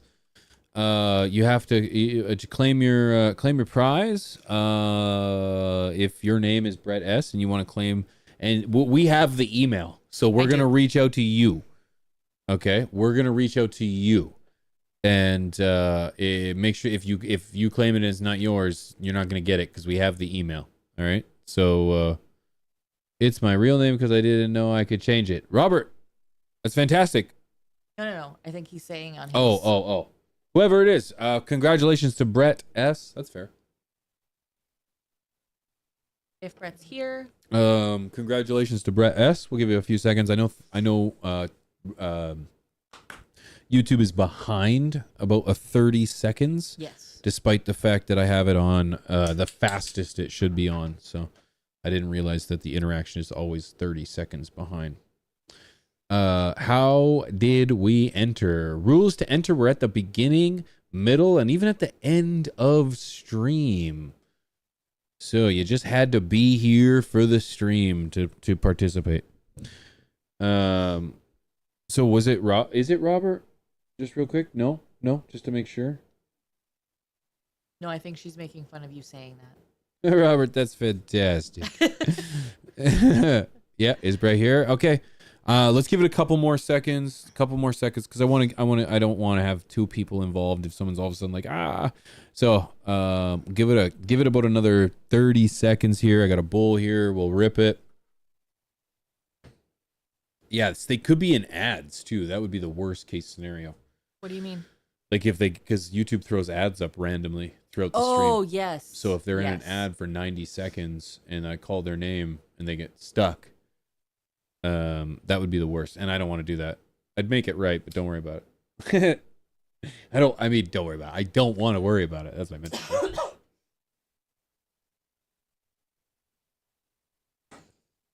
All right. Last call for Brett S.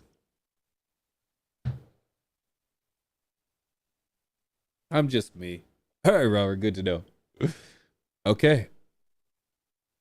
Bro, I just got an AC Infinity ad. That's funny. Ads aren't. So I was just in an ad. So home. Okay, so Brett S is the winner. We'll give this 30 more seconds because someone just said they were in an ad. I've had like 5 ads so far. So somebody just said they were in an ad. 5 ads? Holy crap. So 30 seconds. Brett S. Brett S, you are the wiener. One more time, I want to give a huge thank you to Jake from Romulan Genetics for coming on for the conversation. That was a great conversation, Mrs. P. I remember. I wanted to dive into more of his situation with him and his dad. So it's like, and his lifestyle, and oh my gosh, he had so many stories that I could have dived in for so much longer. But it's also one of those like surreal moments when we're talking to people and they bring up things like who they've associated with over the years, or I felt that way when we talked to Todd McCormick and Danny Danko, and it's like, wow, like I knew I grew up in a small bubble, but I know who all these people are that they're referring to. And, I know, and even with Jake tonight, like it's it's insane to me. Yeah, Todd throwing out something like hanging out with Hugh Hefner, right? He opened up for Woodstock. Yeah. Todd McCormick opened up for Woodstock, and to think Pigeons 420 has sat down and had a conversation. Todd is someone I consider a friend. That is unbelievable. I can't believe it. I am that's the power of the internet, ladies and gentlemen. So, Brett S is not here. Okay. Let's go ahead and pick another one. Okay. Here we go. The next person. Yep. We think that's fair, chat. Let me know. What do you think? Nope. I think we gave him ample time. Let's go. Robert S. No way. Is that the one that... Oh. Robert S. Robert V. Oh, I was like, there's no way. That would be hilarious. Hilarious, but amazing. Because you've been here the whole damn time. I have a Robert S. Robert S. Brett S is shit out of luck. Yeah. There's no other way to put it. Yeah, you're right. Only one Robert here. Yeah. Robert S.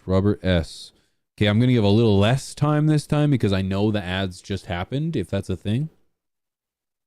So, Robert S. Come on. Somebody, for the love of God. I will just keep pulling names. Well, we will. Yeah, we will until Skittles and East Coast get it. You keep pulling wrong names. It's quick. Yeah, quick, right?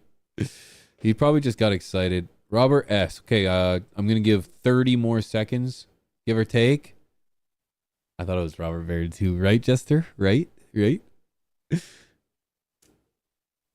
Nope, I'm Rob B.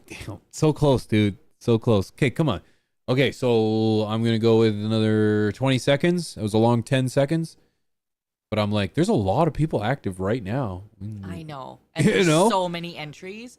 Really? Honestly, guys, as I want to acknowledge the fact this is our biggest giveaway that we have ever done. Oh. We had the most entries. That's sweet. That we have ever seen by far. Oh, really? Last week's was the biggest to date that we had ever had. So we give away cameras. Oh. Props to you guys for being here. Thank you guys. Thanks for participating.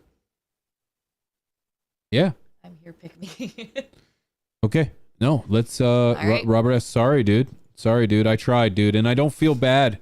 To be honest, once it goes, I'm not gonna feel like I can't. I don't feel bad if you missed out. The specific point of my giveaways is to reward the people that are active in the community and in the flock, in the chat. This is the point of the giveaway.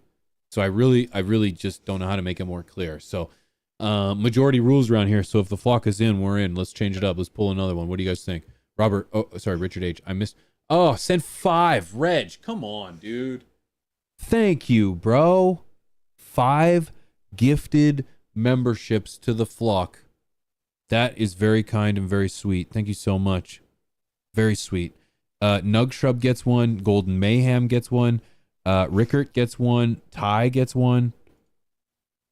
John, get John. Let's go. You got a good group there too, man. And LJ Jones gifted 5 before while I was in the middle of something deep. I half recognized it, but I didn't give it the full recognition. LJ Jones and Reg, the hardest guy to @ in the chat. Thank you very much for the gifted subs, man. That's incredibly kind and just unnecessary. Thank you. If the wife finds out, thank you. Let me know and I'll send her a free pair of sunglasses. Okay. What was the second one, Mrs. P? Robert S. Robert S is missing his chance here. So Flock, we're pulling another name. Bueller. Okay, next one is Christian. No last name. Christian with no last name. This is crazy. I'm just gonna pick. They would be so biased that I just pick people. You can't do because that. I would. I just pick the people I see the most. That's the reason we do these the way we do them. Oh, that's funny. Shout out to Mrs. P. We're getting a new bathroom downstairs. Oh. It's a mini. We're gonna call it a mini renovation because we've kind of like low key gutted it already over the We years. gutted it like so many years ago, and we just never got back to putting it. Now together. we just get to put stuff back in it. So it's like yes. And we have the vanity, we have the toilet. We have the shower now. We bought a shower, a very affordable shower, which is fantastic. Christian, where are you, man? Christian B. Is that what it is? No, Nug Shop? Nope. No Hebrew. You can call me whatever you want. Christian. Just fuck it. I think that's me, maybe Nug Shrub. Nug Shrug. Okay. Well, then all you got to do is verify the first part of the email address. No. No, what are you thinking? Go ahead. What's the number in the email address? What's the number in the email address? Because we don't want to dox anybody. No. So what's the the number in the email address? Ms. P, can you give me another beer? I didn't think this was going to take this long. You're out. I'm not. Shrug says 91. That's it. Oh, we gave one away. That's it. Let's go, baby. Yo, Nug, congratulations, my guy. Congratulations. Did you just get a gifted membership too? You did too. Nug gets a gifted membership from Reg. Huge shout out to Reg. Thank you, brother. And then takes home the 5-pack from Seedsman. Huge shout out to Seedsman. Sorry, my undershirt's showing, guys. This shirt's got a really loose neck. Yo, thank you very much, Nug, for being here. Damn, double score tonight. You got it, dude. Hey, I'm glad that we can reward those that are here, dude. I'm seriously. Thank you, man. Thank you for that. I appreciate it. Congratulations to Nug Shrug. Congratulations. You got a 5-pack. We're going to be in touch with you, dude. We'll be in touch, okay? We'll get you set straight. Yeah. I will email the winners either after the show or tomorrow morning with all the details that I need, and then we'll get you guys hooked up. Yep. And you won't pay a thing. Let me just be very clear. The only reason I have to stress this is because I've had people personally accuse me of scamming them because I was sorry. Let me rephrase. Because somebody reached out and said, "Hey, if you send me $300, I'll send you a light or something." They had this. They got the screenshots and all this, and of course, it's from an account that has my name with a period after it. And you know, I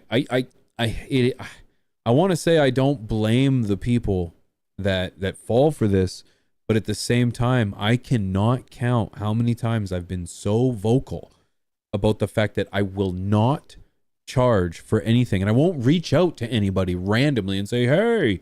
So, okay, I just want to make that very clear because that hurts me, man. $300 is a lot of money. I don't care how much it is. $100, $50, that's a lot of money, especially if it's your family's money. So I don't want that to happen to anybody else ever again. So I'm sorry that I just dwell on that sometimes too much.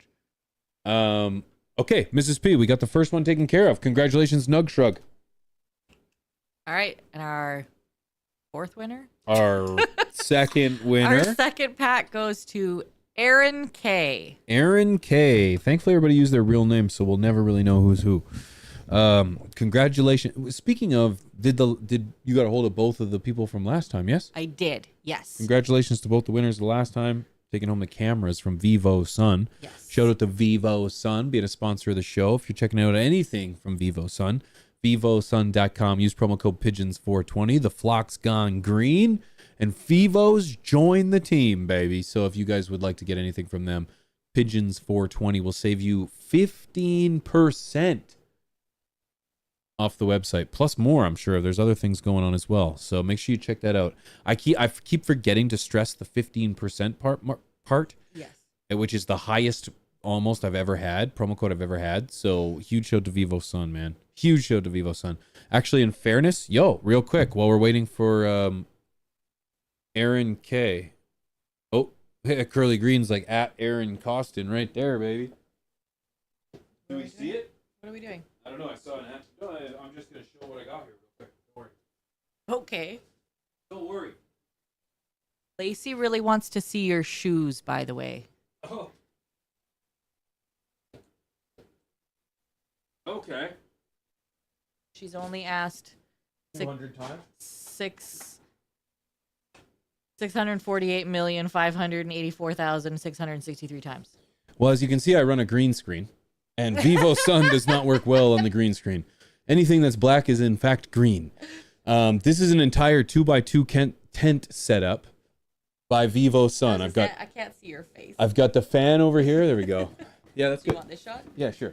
I've got the fan over here. Let me bring this in. Give me a little bit of something. I've got the fan over here. Okay, clip on, baby. You know, they got me. Control this entire 2x2 tent with the Vivo Sun Grow Hub. Okay, that's going to be going over there in the side right there. This is going to be illuminated by the Vivo Sun. Which one is this one? On the side. Is it the Arrow Light? This one's the Arrow Light, so it's perfect for a 2x2. I think it's going to be great for the setup. No green screen on this camera. Nope. Hey. And then that's all going inside the Vivo Sun. Here, I'll just put it on the other. Oh, yeah, perfect. Thank you. I don't have a most room around here, but the Vivo Sun 2x2. Ants go marching 2x2. Hurrah! Oh my God. Yeah. There it is, with enough green shade that you can't. In fact, don't use a green screen, and everybody is on my TV. Okay, so there it is. So I've got the Grow Pro Tent 2x2 right there, and I'm stoked to get this growing. So, oh, baby. Shout out to Vivo Sun for hooking me up. And they'll hook you up too. I'm not kidding. Vivosun.com, promo code Pigeons420, guys. If you didn't know, I actually post grow videos, and I do grow weed, despite what the internet will tell you. Mrs. P will share with you real quick the grow channel that I have, where I posted a video of my FTS collaboration with Swank, and it was a beautiful, beautiful harvest that went extraordinarily wrong halfway through. So you're going to want to watch that. I'm a little bit. Oh yeah, so I like your shoes. I like the tent setup a whole lot more. I like the shoes, but I like the tent setup a whole lot more. That's fair. Okay, so my shoes, Lacey, are these are. I quite frankly, I don't really care what they are. This is green. Go ahead, Mrs. P. Actually, you know what I was gonna say. These are green. There you go. You can now see them. This is the actual color of them. These are the Freaks, the Nike. Honestly, I don't buy Nike based on the specific shoe. I buy only Nike shoes, which is a shame. But anyways, only on their looks. I used to buy shoes, and I'll still buy shoes that don't fit if the size I want isn't available, but the shoe is. So shout out to those that unfortunately beauty is pain. Okay.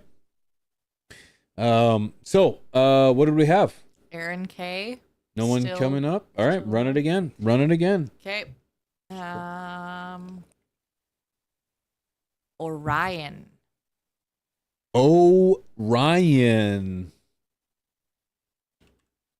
Orion. And thank you guys for noticing my shoes. I appreciate you. It's a guilty pleasure of mine are my shoes. I know that a lot of people have a shoe thing. I don't know. Mrs. P, do I have a shoe thing? Yes. Okay. All right. I was trying to get an honest answer. Okay. The fact that there is no square inch of this house that doesn't have a pair of your shoes somewhere. Okay. And every time that I say, okay, you got 3 new pairs, let's get rid of an old pair that you haven't worn in 10 years, and you can't even do that, you have a shoe problem. Come on. Why would anyone just get rid of good shoes? Because you don't wear them anymore. But that doesn't mean they're not good. But you don't wear them. And you could give them away to someone who would wear them. Fucking women, huh? Come on. Come on. You're not serious. I feel like you're just joking. This isn't a new You're thing. just joking because we're live. No. All this drastic talk. Come on. It's for clicks.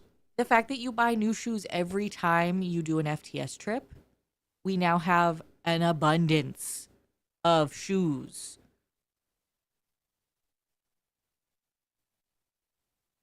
So? I don't know where she's going with this, friends. I didn't think we were going there. I was hoping, when I said, do I really have a shoe problem? You know what I was thinking? You were going to be like, you know what? It's not, I mean, you could have worse problems. It's not that bad. You could have worse problems. All right, I get that. Okay. No, of course I could have worse problems. Yeah, we can all have worse problems. All right. She dry snitching on me, Nug. 17 years, Nug. 17 years. She knows me better than anybody else, despite the amount of hours we've spent together. How many? I have one purse. Two now, actually, because I had to buy a new one for an event that we're going to because they require clear purses. So now I have 2 purses. Come on, boy. She doesn't need another purse. What does she need a purse for? And I have maybe you gonna take all your money out and put it in a... I literally have maybe 3 pairs of shoes that I wear. So I don't have a problem. Show them your nails. Your nails good. You know what? I don't have my nails done right now. I quit getting my nails done for the summer because I wanted to take a break, and it's really hard. Really hard, Brina. Did Brina say, show me your nails? She's like, your nails gotta match your shoes, Mrs. P. And most times they do. Okay, I got a shoe thing. She got a nail thing. It's fine. Okay, I'll say I have a nail thing. I spend just as much on my nails as you do on your shoes. Easily. But I took a break. I don't get new shoes every month. But I took a break. She took a break. I took a break. And I took a break. Their purse event sounds dangerous, or school. Apparently, it's just a thing when you go into certain venues now. For the record, Mrs. P and I were. What are we doing on this? We come from poverty. Okay, it's married we've been married 10 years together, 17, in poverty for 13, 14. Not necessarily the whole thing, but definitely a solid amount of it. And I've been homeless. So the fact that we have access to a little bit of exposable funds, there is still a little bit of hood in us. A little bit. And it's despite my best judgment. Okay? But at the end of the day, I'm going to be like, you know what? We had fun. So no Orion, Brina. No Orion? This is crazy. This is why I run these events. No Orion? Your honor. I'll give Mrs. P whatever she wants. Whenever she wants. Y'all are the freaking no Orion, eh? All right. Let's run another one. Move on to the next one. Yup. There's a name I know. Uh-oh. El Chapo. No way. Are you in the house still? Chapo, he's gone to bed. Probably. This guy. I don't even care. Is it Chapo? It is. He's gonna win it. He doesn't have to be in the chat. That's how it You goes. can't just make up your. No, he's right there. Yes, thank God. He's right there. You can't just make up your own rules. I'm going hon. to. This is the point. You can't make up. I your didn't own pick. rules. Hey, I didn't pick the name. I picked. I was the gonna name. say it doesn't matter.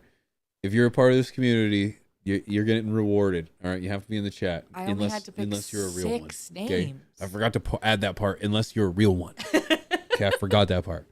Chapo, hell yeah, brother. Fucking A, dude. Chapo's like one of my very first subscribers on YouTube, and one of my very first viewers on Twitch. He's been along for the long haul. Been around forever. Chapo is a well-known name in my house. Yep.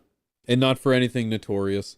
It's all for greatness and love. And Chapo, I love you, brother. And it's literally the nights that you and I spent together alone that allowed me to get to where I am today. Okay, I'm leaving it at that. Yeah. Okay. Chapo, MVP. You named it. Shout out to Chapo, and a huge shout out to Nug Shrug. Appreciate you guys for participating in the giveaway. And of course, I appreciate everybody that participated in the giveaway. Let it be known for those that are around and wanted to win something. I'm going to be incorporating more giveaways into these live streams, but I'm going to be incorporating more giveaways into my Twitch live streams and my Patreon. Okay, so there'll be Patreon exclusive giveaways, there'll be Twitch exclusive giveaways, and then there'll be still these ones as well. The sponsors that we have are fucking amazing, and they constantly are like, yeah, we would love to be a part of a giveaway. But the only reason I don't do it is because either A, I just forget and to line things up, and it's just one of those things that I'm just not in the habit of doing. But I'm going to change that. So, again, this is for the community, though, man. This is for my. Let me be very specific. This is for the flock. Okay, this is for the flock, and so I got no problem seeing good things go to good people. So thank you guys for supporting me. That's what it's all about. Mrs. P, I think we've pretty much wrapped it up. Keep it up, P. Your channel's doing great. Thanks, Zug. Thank you, guys. I couldn't ask for a better release on my last grow video. I had to upload it a ton of times in order to avoid an age restriction. If it got age restricted, it never would have made it to your feed. You never would have saw it. But I can almost guarantee 90% of everybody who's here right now watched that video. And because of you guys, that video is number 1. And in fact, is the best grow video involving plants, involving old school Pigeons 420, the best grow video I have ever released. And I mean that not only in production, because it was produced incredibly well, shout out to Matt, our editor, but it was the best in terms of the best reception, the most views, the most interaction, and it's because of you guys. It's on my grow channel with 2,000 subscribers. So it's like the fact that it did well is because of you guys. Yes, YouTube put it in front of you, but you didn't have to click on it. You didn't have to watch it, but you did. And not only that, you threw a thumb and a comment.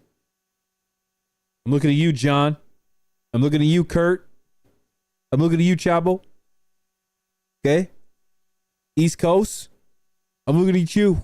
Double A, I'm looking at you. Idiom, I'm looking at you. Thank you guys, man. Thank you guys, man. Appreciate your face, dude. Okay. Before I get all sentimental and it takes another 30 minutes to get out of here. This was a wicked show. Mrs. P doing the best she's ever done. Thank you. Good show tonight, Mrs. P. Cheers to that. Yes. Cheers to that. I'll see you guys live tomorrow night on Twitch, all right? We'll be gaming. Maybe a little Tarkov Thursdays. Okay, a little Tarkov Thursday. Today's Thursday. Tarkov Friday. Really? Today is Thursday already? I'm all messed up. Yep. Live streams on Thursdays. But we got a concert this weekend. Miss Pierre and I are going to a concert this weekend. We do. I'm so excited. I'm so excited. It's 2000s music's vibe. I'm so excited. Bubba Sparks will be there. Genuine. Busta Rhymes. Yeah. Dude, it's gonna be epic. I can't wait. Timbaland's gonna be there. Oh, I'm so stoked. Hey, huge shout out to everybody in the chat. Thank you so much for everything. Thank you for the gifted subs. I appreciate it, Reg, and I appreciate it, LJ. Thank you guys for the gifted memberships. Memberships get access to content before anybody else. Memberships get access to membership only live streams. That's coming more intently very soon. And members also get access to recognition in the chat. They're all the green friends. Real quick, a huge shout out to all my patrons, guys. If you head on over to patreon.com/pigeons420, there's a ton of perks there where you could probably utilize. Everybody you see at the bottom of the screen is part of the inner circle. They're sponsoring $10 and above, and I appreciate their face. They have access to a ton of great benefits, and you can to patreon.com/pigeons420. In fact, the new session of grow classes is going to be taking place very soon. So if that's something you want to get in touch with me with, reach out, and I'll let you know dates and when I plan to get that going. So thank you guys so much for being here, man. Automatic, I see you. Lacey, thank you, girl. I appreciate you. Same with you, Brina. Shout out to all the girls in the chat tonight. I appreciate you. Tasty, thanks to all the boys in the chat. Reg, thanks for those gifts, dude. John, appreciate your love, dude. Settled Limbs, thank you, man. Manny, appreciate you, dude. It's been a great journey. Roger, Sean, Trent, Automatic, Robert. Thank you guys, man. Thank you for the love. Double A, you have a great one, dude. Kenna Kev, peace, homie. Cheers, friends. See you, Jester. See you, Kurt. See you, Blazing Arizona. Thanks for making it the whole time, dude. I appreciate you. It was a pleasure meeting you, man. Kaya, take it easy. You have a great evening, too. Thank you. Mad Hatter. Yeah, it's in Winnipeg, dude. Yep. Justin, take it easy, man. Show me Hydra. I see your face, dude. Good to see you, man. And have a great night. East Coast, take it easy, dude. All right. Brina, cheers, girl. Trent, I'm out. Golden Mayhem, take it easy, friends. My Stoner Life, peace, homies. That's all I got. Have a great night. We'll see you here in the same place next week, Thursday.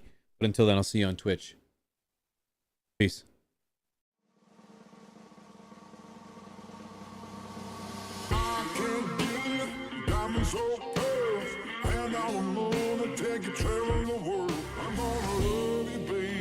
Cross my heart and hope to die.